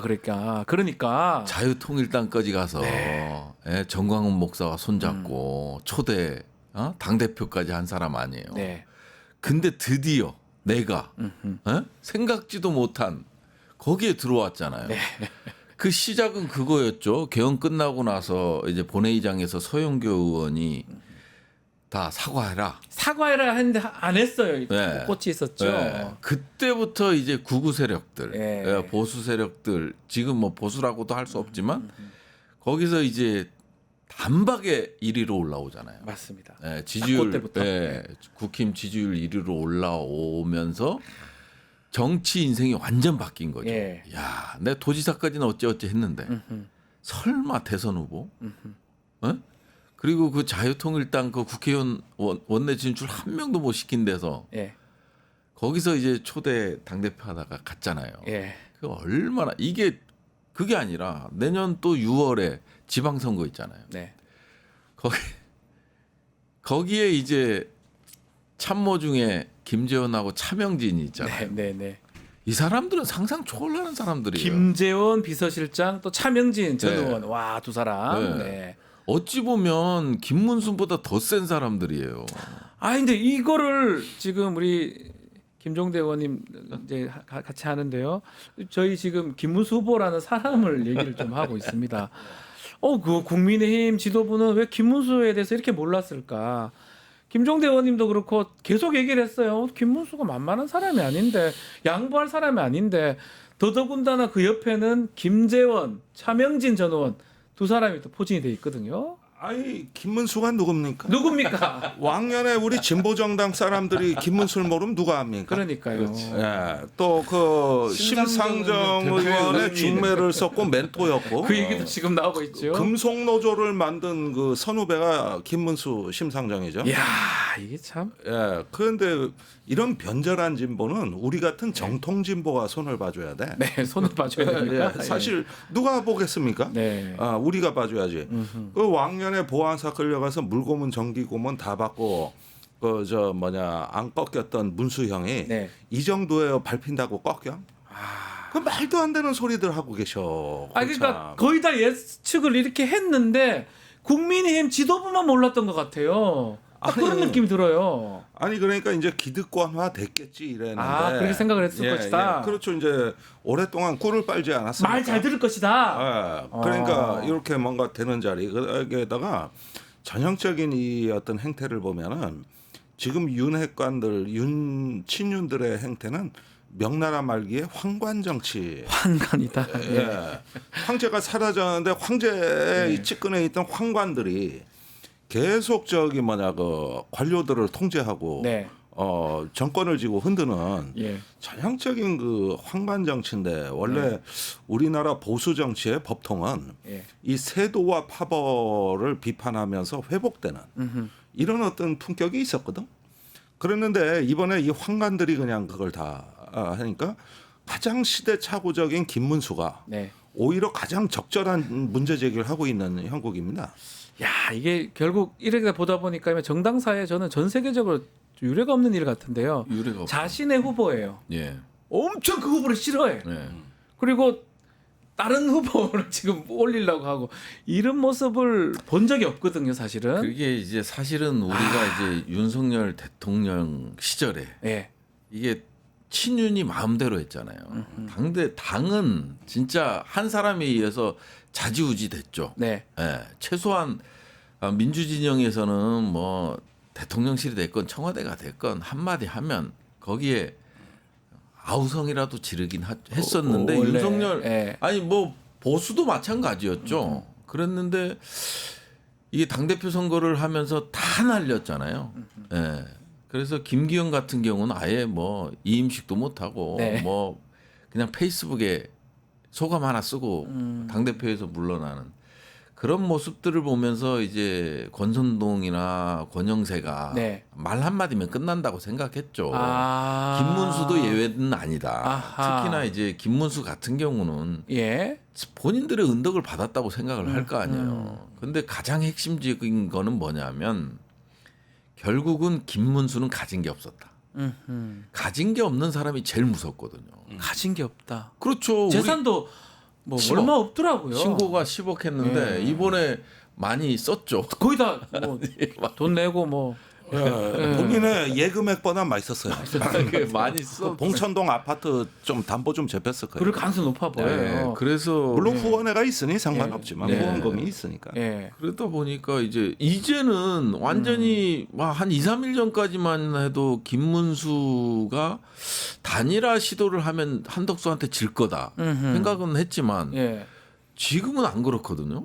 지금은 여론이 완전히 바뀌어갖고 김문수가 오히려 이길 것 같은 그런 느낌도 들어요. 어떻습니까? 이 부분이 이제 일부가 그렇게 나왔죠. 아직 다 뒤집힌 건 아닌데 추세가 그래요. 그런데 그 2002년에 노무현 정몽준 단일화 때 맞습니다. 여론조사하면 죽는다. 맞아요. 이건 정몽준한테 갖다 바치는 거다. 그래서 다 반대했거든요. 그때 그래서 원래 노무현 캠프는 당원 투표로 하지 무슨 국민 여론조사냐. 근데 노무현 대통령이 서울 선거운동본부 발대식에서 연설해서 내가 그거 좀 받아들준다. 그러니까 몇 군데서 박수 나오게 하는데 장래가 썰렁. 진다 이러면 진다. 썰렁. 그런데 이제 그게 승부수가 됐지 않습니까? 네. 근데 김문수는 그런 류의 승부가 아니라 그렇죠. 그거는 이제 버티면 이긴다 노무현은 그 심청이가 시퍼런 바닷물에 그냥 푹 빠져버리는 그런 용기였거든. 그랬는데 내가 왜 뛰어내려? 그래서 안 뛰어내려요. 가만히 있으면 사는데 뭐 이렇게 갈라지는 형세는 비슷하지만 그러나 이제 이런 어떤 데서 선택은 결단이 없다. 결국은 시간은 얼마 안 남았고 지금 여론조사를 진행한다고 하는데 김문수는 법적 조치를 좀 취하고 있는 상황이거든요. 그 대선 후보 지위 인정에 대한 가처분 신청 넣었어요. 어제 넣었죠. 어제 넣고 그 다음에 또 어제 기자회견 중에 앞거는 그거 아닙니까? 당무 우선권 발동시킨다. 발동 딱 이래버리니까 발동시킨다.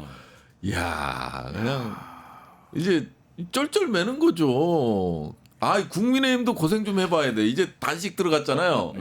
고생 좀 해봐야 돼. 단식 해봤자 11일까지 다 굶어도 며칠 안 돼요. 아니 그래도 국민의힘이 단식할 줄은 물론 뭐 박수영이 단식 한 번 했잖아요. 뭐 한 번 하긴 했는데 그래도 국민의힘이 단식하게 될 줄. 근데 단식의 의미를 이렇게 하는 게 맞습니까? 아니 이거는 단식이요? 본인들이 설계하고 짜놓은 판에서 지금 무너지고 있는 거기 때문에 그러니까요. 누구를 향한 단식이냐? 단식은 그럴까요? 뭔가 할 게 없을 때 쓰는 그런 건데. 글쎄 본인들을 김문수 향한 보라고 단식하는 겁니까? 사실은 그런 그래 보이잖아요. 그런 어떤 메시지죠. 단일화 단식이잖아요. 명분은 단일화 단식이니까. 명분은 단일화 단식인데. 근데 참 그 의미 없는 자꾸 저런 짓들을 하시네. 그 참. 자, 11일까지 여론조사 결과는 발표한다고 하고 김문수 후보는 꼼짝도 안 하는 상황이고 이러다가 후보가 없는 상황도 될 수도 있기도 할 것 같거든요. 그런 일은 저는 없을 그러진 거로 않을 것이다. 이게 정당에서 후보를 이제 전당대회를 통해서 올렸기 때문에 그 후보 등록에는 문제가 없을 것으로 보여지고요. 그 다음에 이제 가처분한 게 빨리 나올 거 아니에요. 가처분 결과는 11일 이전에 나와야 돼요. 오늘이라도 나와야 돼요. 그러면 만일 이 가처분이 지 인정할 수 없어 이렇게 나오기는 힘들잖아요. 정상적인 절차를 받고 기탁금도 다 내고 뭐 이런 상황에서 전당대회까지 마무리하고 수락연설까지 했는데 거기서 가처분이 기각이 된다? 그렇진 않을 거란 말이에요. 그러면은 11일 전에 후보 등록일 전에 가처분이 나올 거고 그러면 김문수는 자연스럽게 등록을 하는 거고 등록하는 거고 한덕수는 이제 물러나는 거고. 본인은 입장 발표하면서 자기 11일까지 만약에 단일 안 되면 그만두겠다 또 얘기를 했어요. 한덕수 예비 후보가. 그게 박지원 의원이 예견했던 시나리오대로 가고 있어요. 본선 출마 못할 거다. 그거 왜 그렇죠? 아니 그러니까 그 본선 출마 후에 단일화는 한덕수가 감당할 수 있는 어떤 그릇이 못 돼요. 그릇이 못 돼요. 비용이나 이런 것도 그렇죠. 중요하죠? 그런 것부터 해서 그야말로 가시밭길을 헤치고 나가야 되는데 가장 큰 거는 조직하고 비용인데 일단 법정 선거 비용이 발표된 걸로 보면 588억 정도 되잖아요. 그 다음에 이제 윤상현이 또 제안을 했어요. 3당을 탈당해서 교섭단체를 만든다. 그 시나리오는 또 그럴 듯해요. 근데 이게 탈당해서 새로운 당을 만들려면 이것 또한 쉽지 않아요. 그 기간이라는 시간 짧지 않습니까? 그래서 그 절차가 있기 때문에 그것도 이제 구상에 머물러 있을 수밖에 없는 그런 상황이라 결국은 단일화 안 되면 한덕수가 나올 이유는 없죠. 왜냐하면 원래 지금까지 권선동이 하는 거를 봤을 때는 결국은 지방선거잖아요. 공천권. 지방선거 공천권을 누가 갖느냐. 당권을 누가 갖느냐. 당권. 이 싸움을 하는 거잖아요. 이게 그냥 발언 속에서도 다 나와 있잖아요. 지금 예를 들어서 당권을 김문수, 김재원, 차명진 이쪽이 잡는다. 지도부가 어떻게든 구성이 된다. 그러면 윤석열을 보호할 수가 없거든. 이게 많은 얘기가 나오고 있는데 이런 어떤 구도 좀 전에 우리 부성찬 의원님께서 말씀하신 것 중에 국민의힘 체질이 바뀌었다. 그냥 김영선이야 해 하고 네. 김기현이 해 김기현이 네. 되고 완전 누구가 지시하면서 그게 이루어지는 모습 이번에도 아마 그게 될 거라고 생각하고 진행을 했을 것이다 분석을 해주셨는데 이번에도 뒤에 보이지 않는 손이 있는 겁니까? 제가 그게 이제 황관 세력들이 한관이다. 예. 뭐냐면 사라진 황제의 그 권위를 계속 하면서 우리가 이게 이제 명나라 말기에 양국층이라는 맞나? 헷갈리네. 네, 명나라 말기에 환관들. 네, 그런데 그건 아닙니다. 네. 내가 잘못 그건 다 저 양귀비 오빠 얘기했네. 네, 딴 사람입니다. 예. 그런데 이게 뭐냐면은 그 전형적인 그 지금까지 보수 정당에서 내재되어 있던 어떤 구조적 모순의 폭발이에요. 그러니까 어떤 권력의 끄트머리에 붙잡고 올라타는 사람들이 네. 모든 걸 지배하는 것이죠. 그래서 친윤 실세의 사조직화 이거거든요. 그러니까 권성동 그 지금 특히 원내대표가 눈에 띄는데 이분 같은 경우는 친윤의 관점으로 모든 정치의 문제를 풀어내고 있어요. 모든 게 그 관점이에요.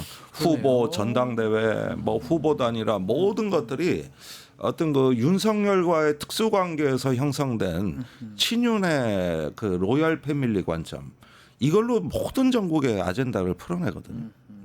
그러니까 이번에도 마찬가지고 이게 어떤 영남 정치가 이 산을 이제 극복하고 청산하지 못하면은 이게 단순히 문제가 대선이 아닙니다. 그럭저럭 대선을 치른다 할지라도 앞으로 보수 정치의 앞날에 깊은 그림자를 들이우게 될 것이라는 거죠. 그 말씀인즉슨 이거 해가지고 단일화해서 이길 수 있다고 본인들도 생각하지 않는다는 겁니까? 그럼요. 아니 그리고 아무리 그럼 이 난리를 치는데 여론조사를 예. 못 믿다 하더라도 뭐냐면 이게 단일화됐을 때 이게 이재명 후보의 지지율이 빠져야 하잖아요. 그렇게 되는 게 원래 단일화의 목적이죠. 그러면 확장성인데 네. 결국은 이제 중도 확장으로 가야 되는데 단일화 한덕수로 모이든 김문수로 모이든 똑같아요. 그리고 이제 이재명 후보의 지지율도 거의 변동이 없어요. 견고해요. 예. 그러면 뭐냐면 자기들만의 싸움인 거잖아요. 자기들만의 리그를 하고 있는 거잖아요. 그래서 시너지 효과가 전혀 없어요. 그 이준석도 마찬가지예요. 뭐 그 양자 대결에서도 시너지 효과가 전혀 없이 그냥 자기의 견고한 지지층들이 움직이는 거죠.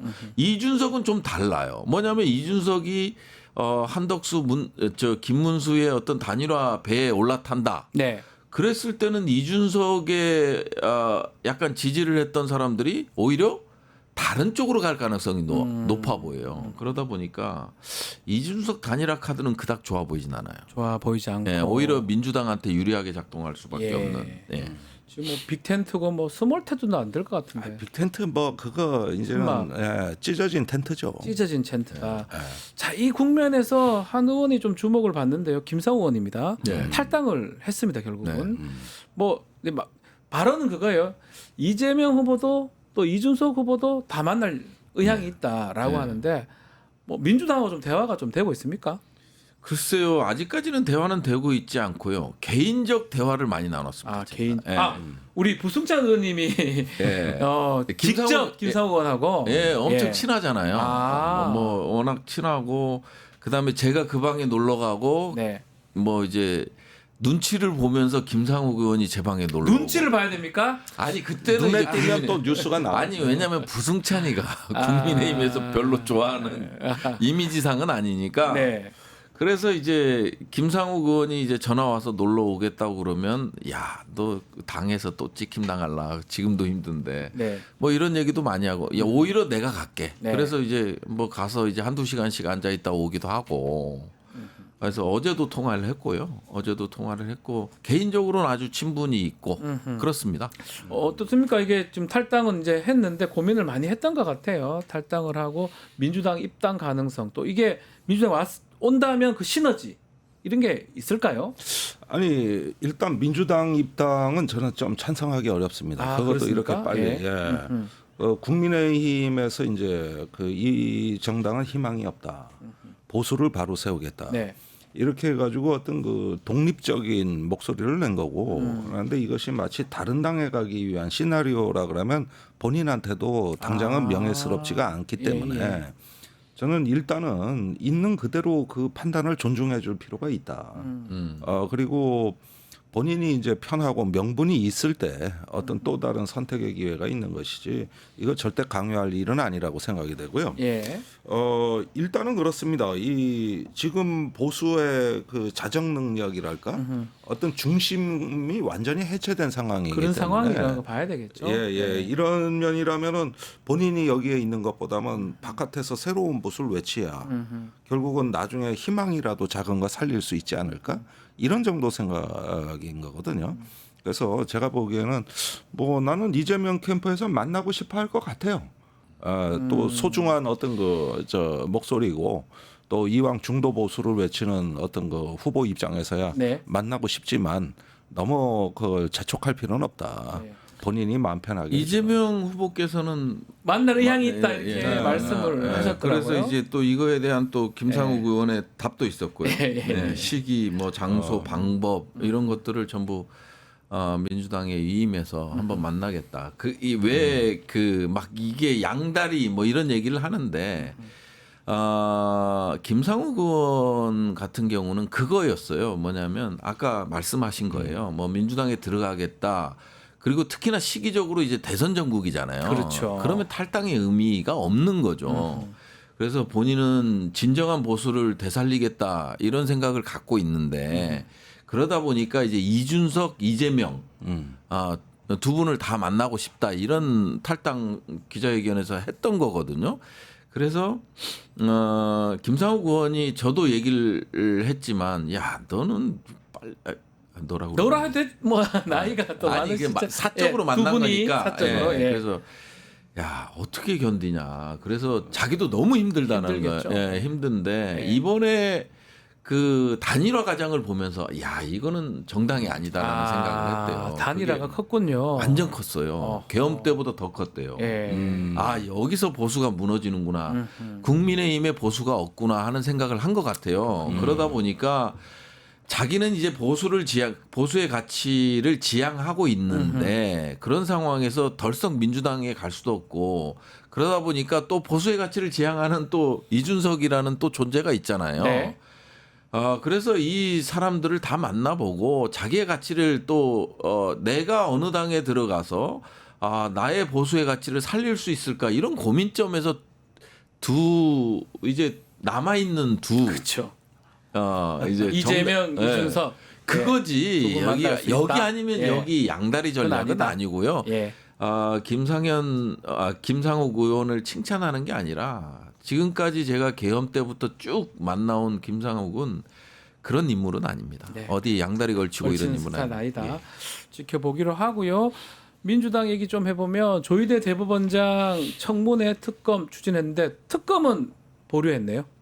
청문회는 하는 겁니까? 예? 청문회는 14일 하기로 일정이 잡혀있는데 예, 특검법 발의는 보류가 됐습니다. 예, 일단 뭐 먼저 이게 저희 생각은 뭐냐면 탄핵은 상수였습니다.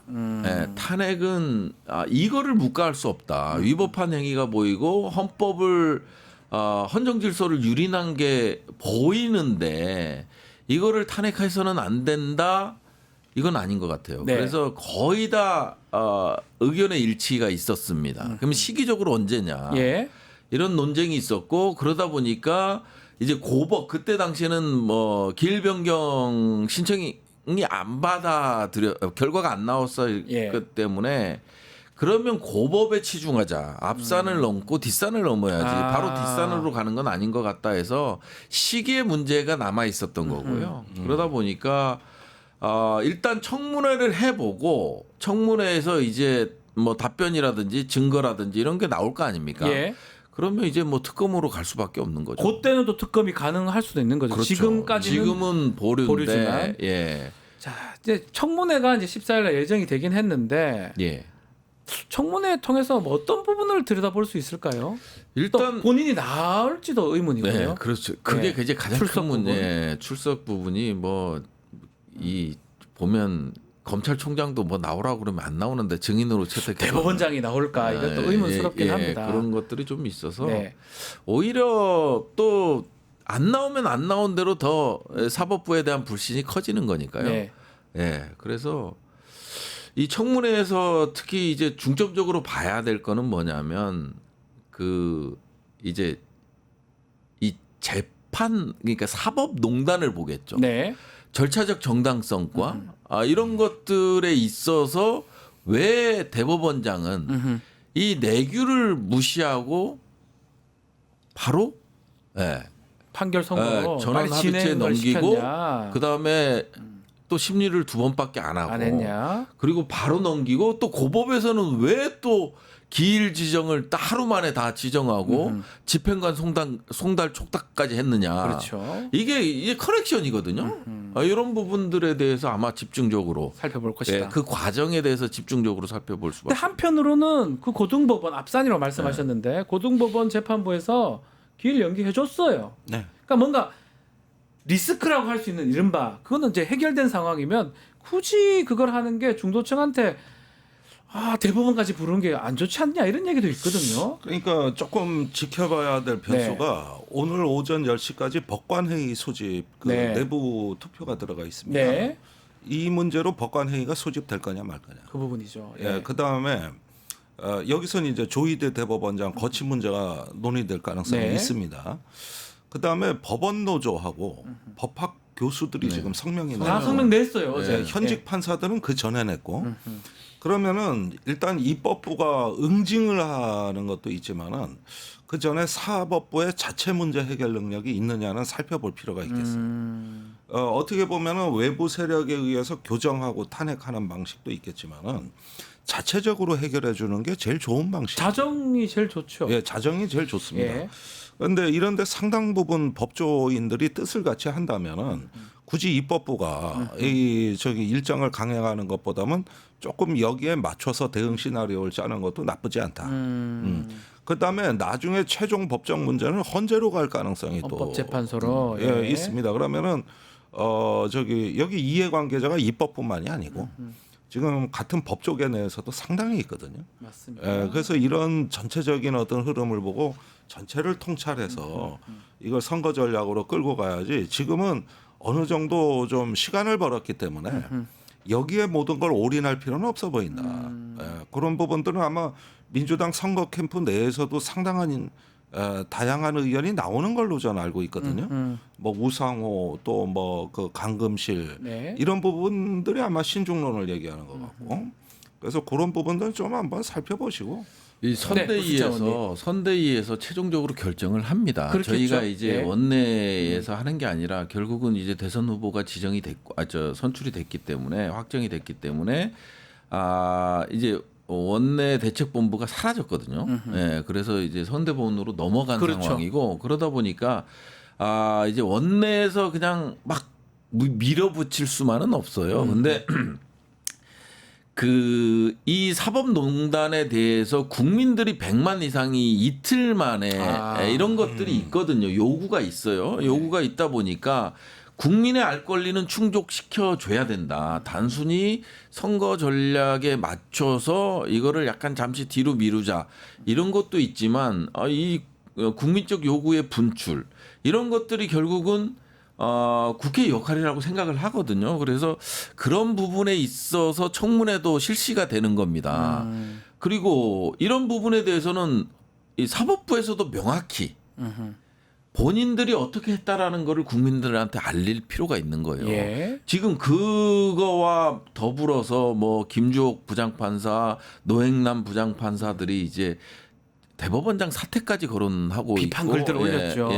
이 비판 글도 이제 올리는 상황에서 그래도 대법원장은 떳떳이 나와서 나는 떳떳하다든지 이 점에 대해서는 국민들께 송구스럽다든지 이 정도는 그래도 사법부의 수장인데 해줘야 되지 않겠냐. 안 나올 거예요. 안 나오는 건 아는데 그게 이제 또 국회의 역할이 아니겠습니까? 그러다 보니까 최종 결정은 결국은 우리 이제 원내에서 하는 게 아니고요.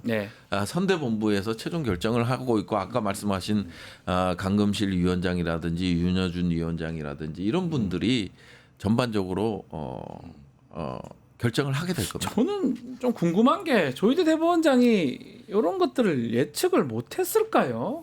못했을 이 겁니다. 부분이 참 궁금합니다. 예, 그게 우리나라의 엘리트의 전형적인 특징이라고 할 수 있는데 이게 한국의 어떤 지배 엘리트 정서에서 어떤 시민과 결의되는 물과 기름의 경계선 같은 의식이 있어가지고 본인들의 선민 의식에 갇혀버리면 내가 하는데 뭐 어쩔 거야 이렇게 생각했다는 거잖아요. 엘리트 선민 의식 이런데 갇혀버리면은 보이지 않습니다. 전혀 보이지 않아요. 그 다음에 민주주의를 중우 정치라고 착각합니다. 그러니까 민주주의는 이렇게 전체적인 국민들의 어떤 참여와 또 직접적인 어떤 명령에 의해서 좌우되는 측면들이 많은데 그렇죠. 이런 거를 중우의 정치라고 본단 말이에요. 그러니까 위험하다고 보는 것이죠.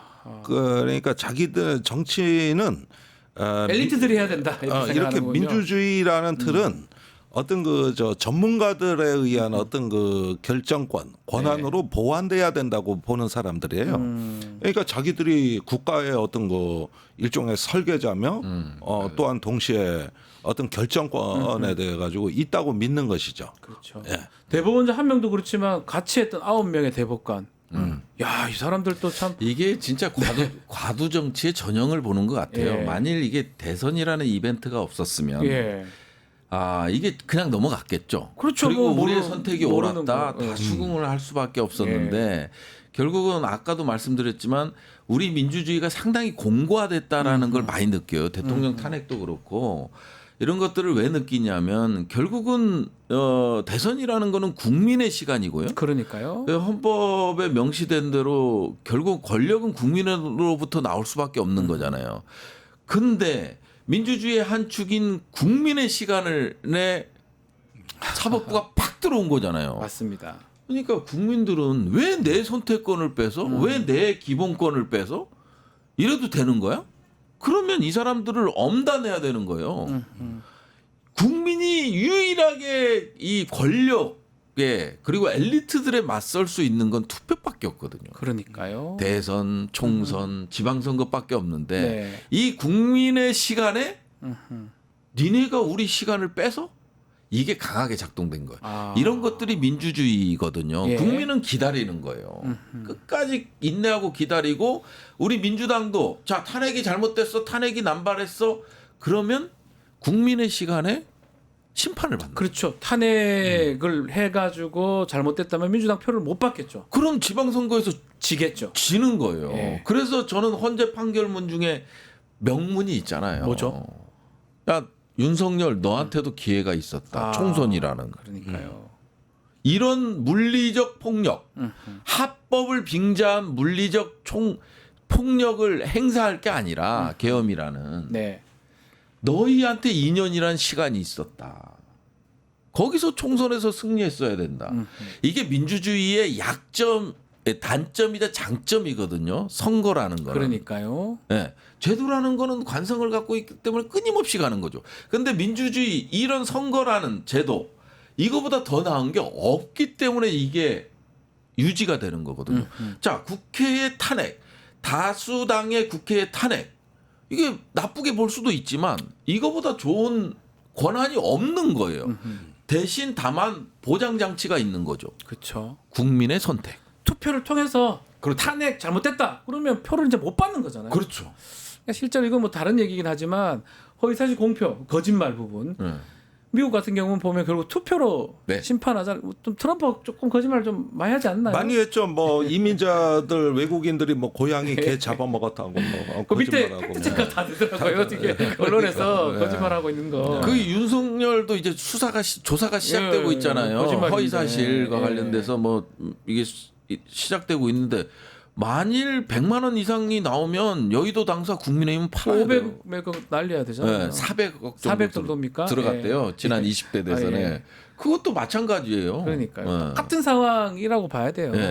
그거를 하나 알고 둘은 모르는 거 아니냐. 아니 이제 그 공직선거법이 어찌 보면 윤석열 보호법, 국민의힘 보호법이에요. 나중에 국민의힘이 다 법사위에서 뛰쳐나갔지만 나중에 본회의 의결할 때는 찬성할 수도 있어요.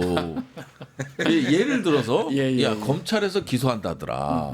허위사실에 대해서 윤석열 이제 공소시효가 한 3개월 남았으니 남아있죠 아직까지. 남아있으니 기소한다더라. 그러면 국민의힘은 찬성할 수밖에 없어요.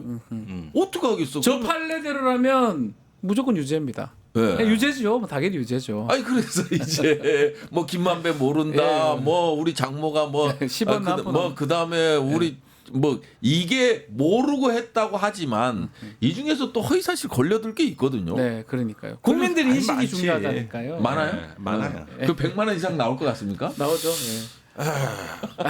참네. 아니 뭐 어쨌든지 간에 요 부분들은 이제 제도가 너무 이제 유불리에 따라 가지고 되는 거는 뭐 저도 조금 약간 좀 경계심은 생기는데 허위 사실 공표는 한번 손은 봐야 될 것 같아요. 요것이 이제 기억이라든가 뭐 이런 어떤 부분들을 심판한다는 건 말이 안 되고 그렇죠. 구체적인 행위 내지는 기억이 분명한 거. 예를 들어서 저 오늘 여기 오는데 밥 먹고 왔냐. 이런 건 거짓말 할 이유도 없고 할 수도 없어요. 그렇죠. 그런데 여기서 거짓말을 했다. 이거는 이제 의도가 있다고 보는 것이죠. 그런데 여기 오는데 뭐 출연료는 마음에 드냐? 그런 질문이 애매한 거예요. 답을. 내 마음이잖아요. 그다음에 뭐 조금 뭐 대우는 잘 받았냐? 그러면 저 제작진 생각하기에 자기들은 김종대를 최고로 예우했는데 난 아니라 그랬거든. 내가 이런 대접이나 받고 이러면 이제 분란이 벌어지는 이런 건 처벌할 수가 없다는 거예요. 제3자 입장에서 아냐 모르냐는 제3자는 당연히 알 것이라고 생각하는데요. 이게 기억이나 인식의 문제는 정말 그러니까요. 뭐냐면 사람 얼굴은 알겠어. 이름이 뭐더라? 그럴 수 있죠. 그리고 이제 막 찰나로 지나가는 거잖아요. 어떤 질문이 왔을 때 찰나로 지나가는 누구지? 하는 때가 많거든요. 그러니까 뭐 학력이나 경력 이런 거는 그렇죠, 눈에 그렇죠. 딱 띄잖아요. 그런 거에 사실은 걸리죠. 딱 뜨는 것들은 그런데 행위는 조금 행위와 관련돼서는 아니 윤석열 예를 들어서 지난번 20대 돼서 윤석열 후보가 김건희가 성경을 다 구약을 다 외운다고 했잖아요. 근데 본인은 믿고 있는 수도 있는 거거든요. 아니 정말 그럴 수도 있죠. 아니 어떻게 우리는 제3자적 입장에서 어떻게 성경을 다 외워 구약을 다 외워 이렇게 하지만 본인은 없지. 아니 그러면 안 된다니까요. 그러니까 행위의 문제는 정말 이제는 진지하게 논의될 필요가 있습니다. 그래서 지금 뭐 법안이 지금 올라가 있죠. 지금 행안이 빼고. 통과했습니다. 그래서 어떻게 될지 그것도 지켜봐야 될 것 같습니다. 자, 오늘 최강 TBS 플러스 여기서 마무리 하겠습니다. 김종대 부승찬 의원과 함께했습니다. 두 분 말씀 감사합니다. 감사합니다. 마치 이제 뉴스토마토 구독자 이벤트 소개해드리겠습니다. 지금 실시간 채팅창 참여하시면 매일매일 이청 통통 쿠폰 지급해드립니다. 2,000원 상당의 할인 쿠폰인데요.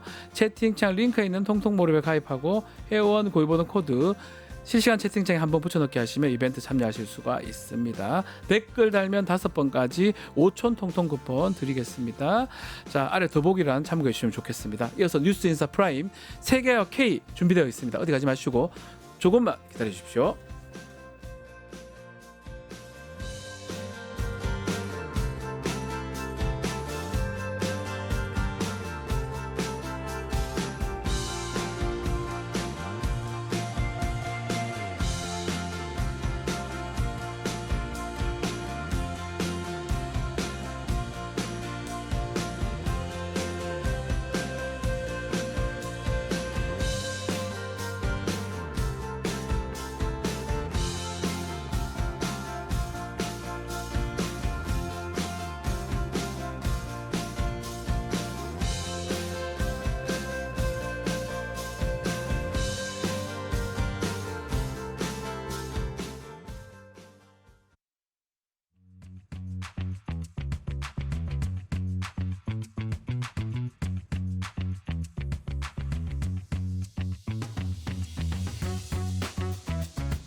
발 더 들어가는 고품격 시사대담 뉴스 인사 프라임 시작하겠습니다. 매주 금요일 세계와 K입니다. 이 시간 세계 속의 한국, 우리가 알아야 될 세계 소식 전해드리겠습니다. 두 분 함께 하겠습니다. 문희정 평론가, 일리아 교수님 두 분 안녕하세요. 안녕하세요. 네. 자, 요거 빨리 좀 다뤄봐야 될 것 같아요. 밤 사이에 새 교황이 선출됐습니다. 네, 그렇습니다. 원래 뭐 다른 분들 뭐 필리핀, 한국도 얘기가 나왔었어요. 근데 미국 출신의 프레보스트 추기경 레오 14세가 선출이 됐습니다. 네.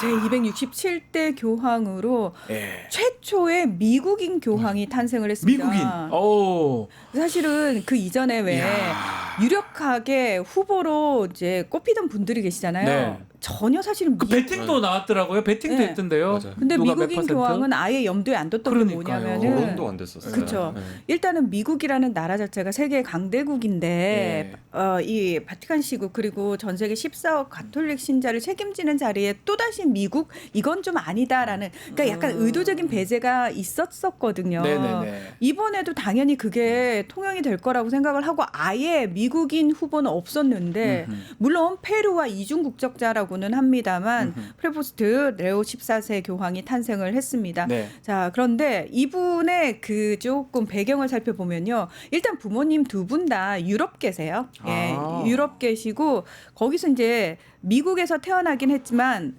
실제로 사목 활동은 페루로 가서 페루에서 했기 때문에 선종하신 프란치스코 교황하고도 굉장히 좀 가까운 유사하네요. 분이었다라는 얘기가 나오고 있고요.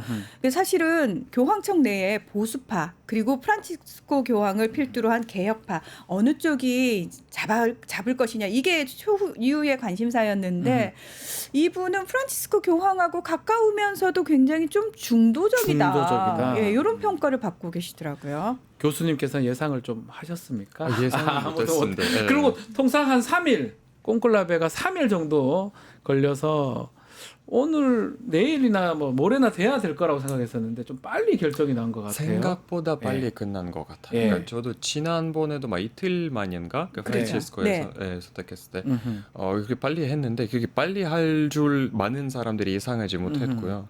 근데 정말 의외한 게 미국인이 했습니다. 미국인이. 이게 그러니까 이것도 어떻게 보면 의도가 있지 않았을까라는 의도가 있다고 봐야 됩니까? 게 있습니다. 지금은 전 세계 질서를 제일 많이 흐릿하게 하는 나라가 미국인데 그래서 그런 의미로 종교적으로 전 세계를 포용한다라든가 이런 의미로 선택이 되지 않았을까.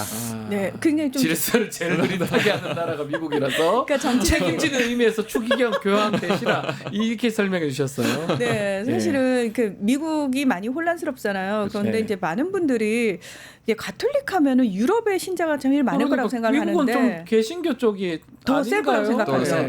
근데 미국 인구의 20%가 가톨릭 신자예요. 몰랐어요. 예, 물론 우리가 생각하는 그 전통적인 가톨릭하고는 약간 거리가 있고 굉장히 다양합니다. 그리고 최근에 라틴계 비율이 미국 내에서 굉장히 늘어나고 있거든요. 맞아요, 네. 예, 그러면서 사실은 가톨릭 신자 수가 계속 유지가 되고 있는 부분도 있어요. 그리고 전체적으로 이 아메리카 지역, 뭐 북, 남 다 합쳐가지고 아메리카 지역의 가톨릭 신자가 전 세계의 40%를 차지하고 있습니다. 그래서 이미 주도권은 유럽에서 남미, 아메리카 쪽으로 넘어갔다라는 얘기가 나오고 있는 상황이거든요. 댓글에 트럼프 덕에 된 거냐고 지금 모르겠어요. 알 수 없습니다. 네, 그거는 뭐 저희가 알 수 없죠.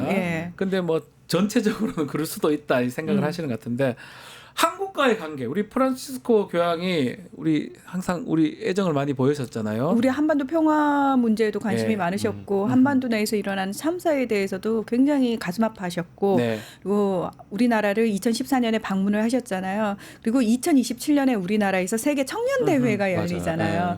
그때 꼭 다시 오시겠다고 약속을 했는데 결국 약속은 프란치스코 교황은 못 지키셨지만 레오 14세 교황께서 대신 오지 않으실까. 할 수 있습니까? 레오 14세가 오실 겁니다. 오실 겁니까? 네, 오실 겁니다. 2년 후에 오실 겁니다. 2년 후에 올 수 있다. 네. 어차피 우리나라에서 할 거니까 그 자리에 교황이 오시면 또 우리 한국을 또 좋아하는 또 교황이었으면 좋겠습니다. 네. 앞으로 또 어떻게 될지 지켜보기로 하고요. 자, 우리나라 소식 좀 얘기 좀 전달해 보겠습니다. 이것도 좀 중요한 것 같은데 원래 체코 정부하고 신규 원전 건설 본계약 지난 7일 날 체결하기로 했는데 네. 법원에서 못하게 막아버렸어요. 체코 그렇습니다. 법원에서. 네. 이건 외교 참사라고 봐야 되는 거 아닙니까? 맞습니다. 자, 일단 지난해 7월에 체코 정부가 우리나라를 우선 협상 대상자로 선정을 했죠. 네. 그 당시에도 이 체코 원전 수주에 대한 우려의 목소리가 굉장히 많았습니다. 근데 그때 같이 입찰 경쟁자로 참여를 했던 프랑스 전력공사 그리고 미국 웨스팅하우스가 딴지를 걸었어요. 프랑스 전력공사 같은 경우에는 이 과정이 굉장히 불합리하다. 왜냐하면 한국이 프랑스가 제시한 금액의 절반으로 네. 수주에 임했어요. 입찰에 임했어요. 이건 무슨 얘기냐면 한국 정부가 보조금을 주는 거 아니냐, 지원하는 거 아니냐, 공정하지 못하다. 왜? 그 가격으로는 절대 원전 건설을 할 수가 없거든. 이러면서 이제 반독점청에 문제 제기를 했는데 결과적으로 체코 정부 쪽에서 그걸 기각하면서 네. 일단락이 된 것처럼 보였어요. 보였는데 예, 그런데 이 프랑스 전력공사가 이걸 법원으로 가져갑니다. 넣어서. 예, 그러니까 법원에서 지난 2일에 이제 법원에 신청을 했고 이 가처분 신청을 받아들인 겁니다. 근데 문제는 뭐냐면 한수원 사장이 이미 프라하에 도착을 한 이후였고 그것도 이상해요. 네. 몰랐나요, 우리나라의 이거를? 국회의원과 안덕근 산업부 장관이 비행기를 타고 있는 과정이었다는 거죠. 말씀하신 것처럼 몰랐나요? 재판하고 있었는데 이거 사실 2일 날 프랑스가 이 법원에 소송을 제기를 했단 말이죠. 네. 그러면 이 부분과 관련해 가지고 좀 더 신경을 썼었어야 되는데 너무 안일하게 대처를 했다. 결국은 이 부분을 빼고 14개 그냥 MOU 체결하고 왔다라고 이야기를 하면서 체코 정부가 최종 승인까지 했기 때문에 사전 승인을 했기 때문에 네. 법원 문제만 해결되면 금방이라도 계약 체결할 수 있어라고 얘기를 하는데 그렇지가 않습니다. 아니겠죠. 왜냐하면 이 본안 재판이 짧아도 6, 8개월이에요. 저는 그렇게 보는데요. 길어지면 2, 3년이에요. 못해요 그러면. 그렇습니다. 예. 지면 어떡할 건데 그래서 또. 당연합니다. 예. 그 부분과 관련해 가지고 이렇게 장담을 할 수 없는 부분이기 때문에 네. 게다가 또 하나의 문제가 뭐냐면 웨스팅하우스하고 우리나라가 어떤 식으로든 협약을 맺었거든요. 1월 네. 달에. 근데 중요한 건 그게 비밀 협약입니다.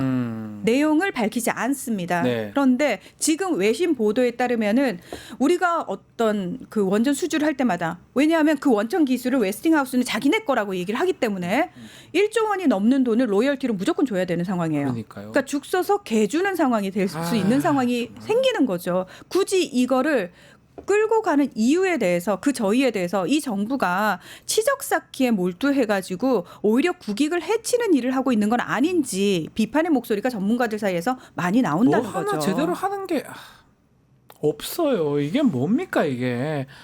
뭐 법원 결정까지 뭐 예상을 못할 수도 있지만 거기 갖는 것도 그렇고 지금 되지도 않는 거에 대해서 국민들한테 거의 속인 결과가 아닌가 그렇죠. 싶기도 하거든요.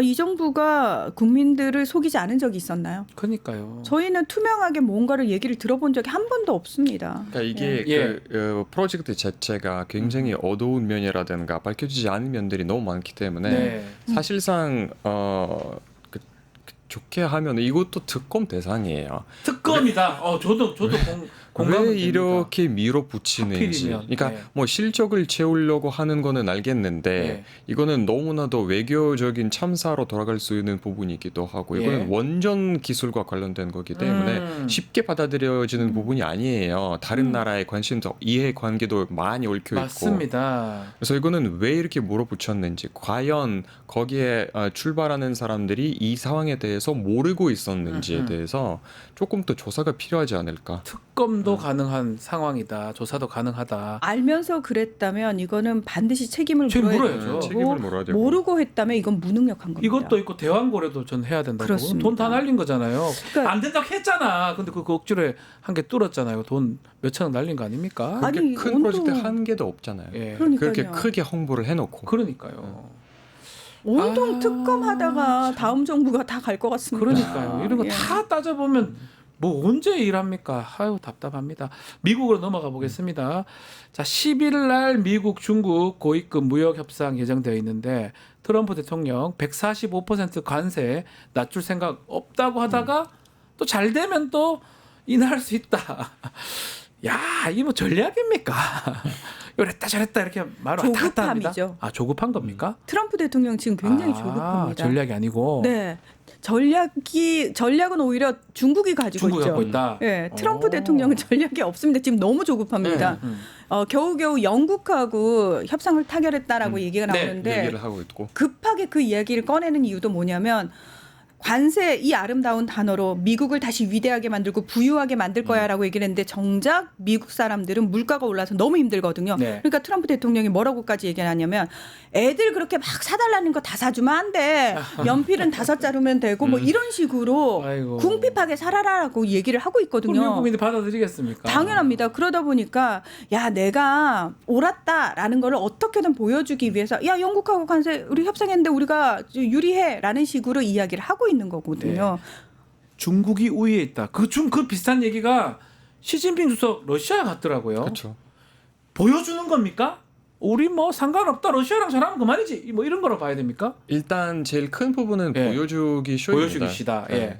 그러니까 중국도 자기 전략을 제대로 너무 꼼꼼하게 써서 지금은 그 실행 단계에 있는데 미국에게 보란 듯이 얘기를 하고 있죠. 그것도 이제 러시아가 지금 5월 9일에 승전 그렇죠. 날이라는 걸 하고 있는데 그걸 이제 러시아와 같은 작품을 하면서 다른 나라들과 얘기를 하면서도 어느 정도의 반미 그런 텐트를 만들고 있다라는 걸 보여주는 게 바로 중국입니다. 이렇게 미국하고 중국하고 대결하니까 러시아의 가치가 올라갔다. 이렇게 그렇죠. 분석도 되더라고요. 맞습니다. 사실은 이제 트럼프 대통령이 지금 어느 정도 조급하냐면 관세 전쟁뿐만 아니라 우크라이나 전쟁 종전 협상과 관련해서도 조급해졌어요. 왜냐하면 어쨌든 광물 협정은 맺었지만 중요한 거는 야 내가 취임하자마자 하루 만에 전쟁 끝내버릴 거였는데 예. 지금 그거 안 되고 있거든요. 근데 푸틴 대통령은 자꾸 나는 합의를 할 준비가 돼 있어라고 얘기는 하지만 정작 협상장에 안 나와요. 근데 그런 상황에서 푸틴 대통령 입장에서는 본인이 굳이 급하게 갈 이유는 없거든요. 그러니까 트럼프 대통령 오늘 뭐라고까지 얘기를 했냐면 야 30일 안에 니네 둘이 무조건 휴전하는 거야. 안 하잖아? 제재 때릴 거야 라고까지 얘기를 했는데 푸틴 대통령은 그게 별로 타격이 안 돼요. 왜? 일단 시진핑 주석이 왔잖아요. 이거는 시 주석 입장에서도 러시아가 필요해요. 어쨌든 미국하고 맞서는 상황에서 여러분 저 못 믿을 미국에 맞설 우리 텐트를 크게 하나 만드는데 여기 다 오세요. 왜? 나랑 푸틴이 붙었어요. 이 텐트 더 믿을만 하지 않나요? 푸틴 입장에서도 너무 좋은 거죠. 일단 중국과 더불어서 미국을 조금 더 견제할 수 있거든요. 뭐 그렇게 우리가 급한 건 아니고 협상이 이런 식으로 약간 배를 내밀 수 있는 상황에다가 지금 그 전승절 행사에 27개 나라 정상들이 갔단 말이죠. 그 나라들이 모여서 뭘 하겠냐는 겁니다. 빅텐트가 될 수도 있다는 거예요? 아유 당연합니다. 그래서 물론 경제 규모가 그렇게 되지는 않지만 근데 예. 트럼프가 진다는 얘기가 그것도 너무나도 이 상황을 바라보는 사람들이 너무나도 웃기는 얘기가 뭐냐 하면 얼마 전에 터키의 그 대통령 에르도안에 가서 에르도안 중계를 좀 하자. 러시아랑 우크라이나 나는 더 이상 못 하겠다라는 게 트럼프가 얘기를 했어요. 그래서 이 정도는 트럼프를 지금 못 하고 있고 막 다른 길에 이제 있고 계속 뭔가에 진행이 안 된다는 얘기죠. 트럼프가 좀 쉽지 않은데 또 그게 뭐냐면 당선되면 전쟁 다 없어질 것처럼 그렇게 공약도 하고 말을 해도만 전쟁 그대로잖아요. 오히려 늘어났어요. 늘어났죠. 그렇죠. 지금 늘어났죠. 근데 트럼프가 사실 그렇게 자신했던 근거가 있을 거 아닙니까? 본인 일기 때를 생각한 거예요.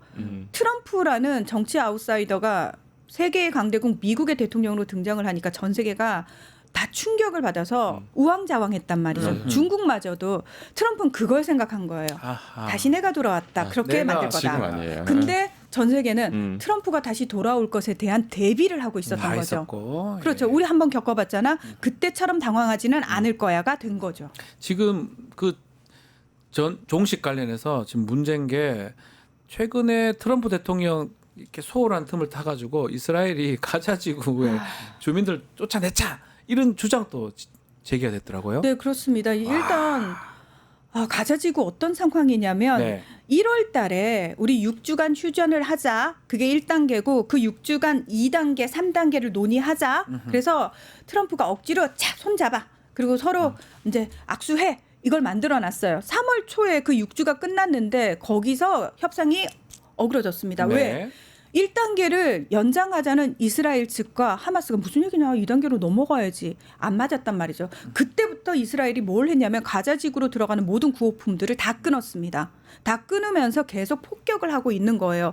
그 사이에 미국은 이란하고 협상을 시작했거든요. 그러니까요. 이스라엘은 그것도 싫어요. 왜 이란하고 협상해? 그러면서 이스라엘이 목리를 계속 부리는데 자꾸 그러면 우리도 막 나갈 거야? 그 중에 하나가 가자 지구인데 지금 5일 날 이스라엘 네타냐후 내각이 뭘 결정했냐면 야 가자 지구에서 우리 철군하지 마.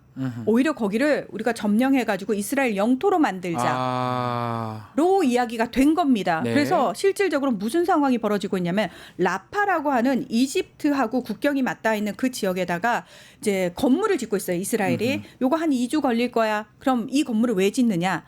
구호품을 여기서 나눠주겠다는 거예요. 어허. 자 그러면 가자지구 안에 있는 그 지금 팔레스타인 주민들 거의 난민 상태잖아요. 그렇죠. 자 구호품 받고 싶어요? 남쪽의 라파로 다 내려와야 글로 돼요. 와라. 그러면 위가 어떻게 되죠? 비죠. 그건 어떻게 된다? 이스라엘 군이 점령하는 가져간다. 거다. 네. 야, 지금 문제는 그러면 트럼프가 자기가 무조건 종전시키겠다고 하는데 지금 보면 별로 관심도 관세 말고는 다른 거 다 관심도 없는 것 같아요 보면. 관심 없다기보다 네. 그러니까 너무 트럼프의 수준보다 훨씬 더 어려운 문제들이기 때문에 어려워졌다. 감당이 안 된다 이 감당이 말씀이에요? 안 되는 거예요. 그 트럼프 대통령이 하루 이틀 내에 세계가 놀랄 만한 중대 발표하겠다. 관세 발표는 아닐 것 같은데 뭘까요? 중대 발표 또 관세인가요? 라고 글쎄요. 네, 사람들이 별로 이제는 네. 정말 트럼프가 좀 되면 그래도 하나 조금 바랬던 거 전 세계 시민들이 전쟁이 조금 종식되기를 바랬는데 결국은 그거조차도 전혀 안 됐네요. 그때 저희가 그 얘기했었거든요. 트럼프가 당선이 되면 그 이유는 아무것도 예상할 수 없다라고. 불확실하다. 예. 오로지 불확실하다는 것만 예상 가능하다. 결국 그런 상황이 돼버렸어요. 그렇죠. 예. 어떤 뭐 발표가 나온다고 한들 이 발표도 사실은 예상하기가 어렵지 않나 생각도 듭니다. 자 마지막으로 이 얘기도 좀 해보겠습니다. 인도 파키스탄입니다.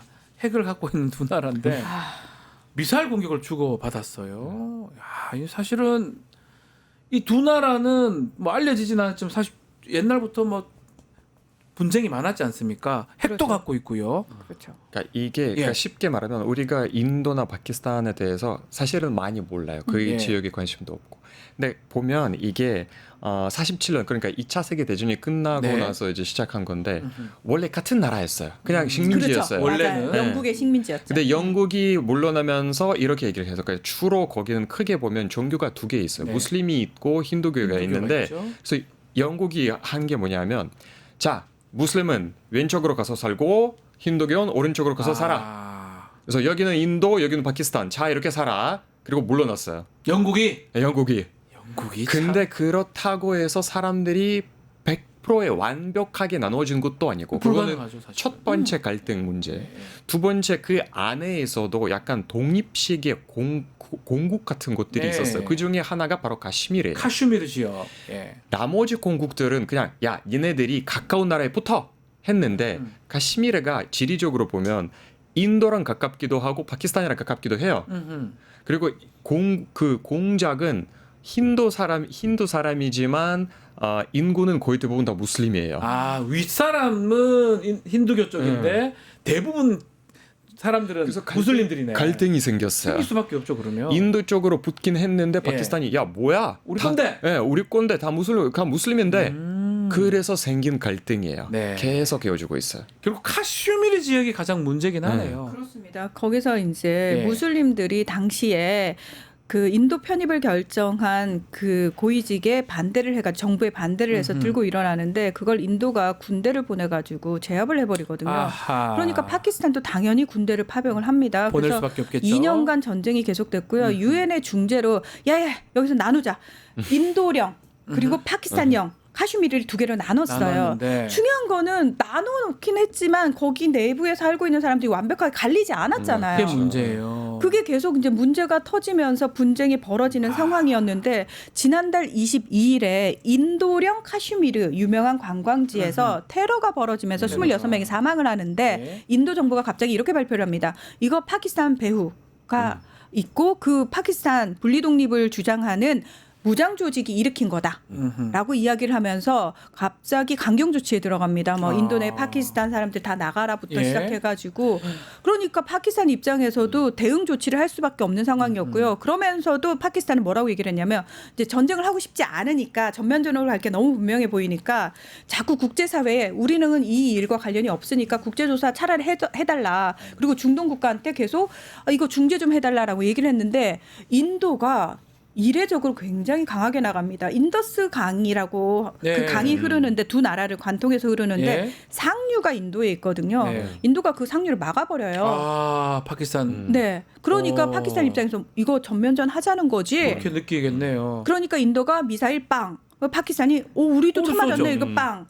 그러면은 아니 그럼 두 나라가 왜 그렇게까지 사실은요 내부에 정치적 문제가 있습니다. 또 있어요. 그렇죠. 파키스탄 정권도 그렇고 지금 인도 정권도 그렇고 내부적으로 굉장히 무능력합니다. 경제 위기도 심화되고 그러다 보니까 내부적 불만이 굉장히 많습니다.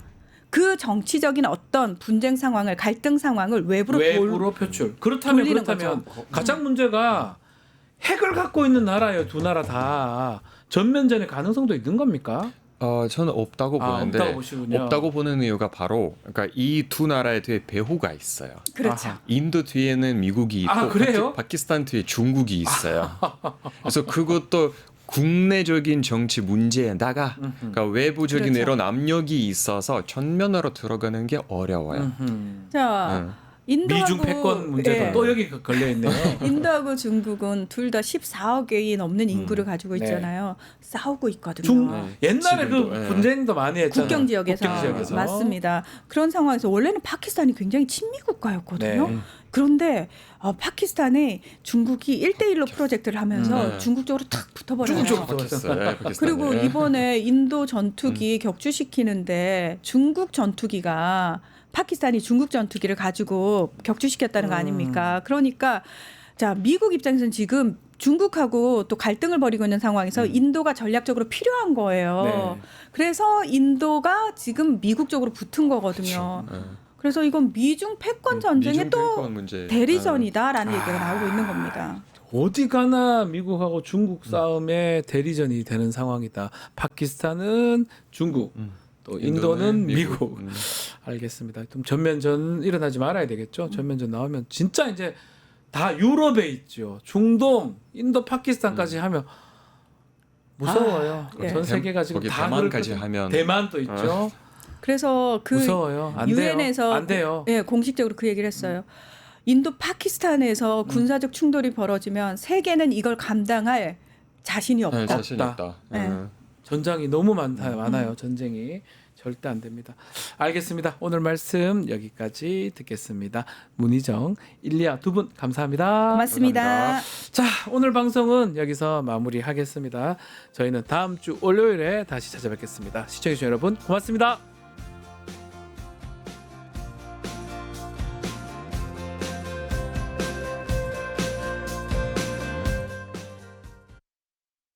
뉴스토마토 K평화연구원이 12.3 내란을 막아낸 시민영웅 1000명 찾기 프로젝트를 진행합니다. 비상계엄 선포 이후 국회, 광화문, 남태령, 한남동 공관, 헌법재판소 등지에서 내란을 막고 탄핵소추를 이뤄낸 시민영웅 1000명을 찾아내 대한민국 민주주의의 역사로 기록하고 시상의 본보기로 삼음으로써 민주주의를 더 널리 확산하기 위한 프로젝트입니다. 이 과정에 직접 참여했거나 참여자를 추천해 주실 분들은 우측 제보하기 QR코드나 아래 메일로 추천 및 제보해 주세요. 민주시민 여러분의 많은 참여 바랍니다. 뉴스토마토 K평화연구원과 함께 해주실 분들의 추천 제보 및 후원을 기다립니다.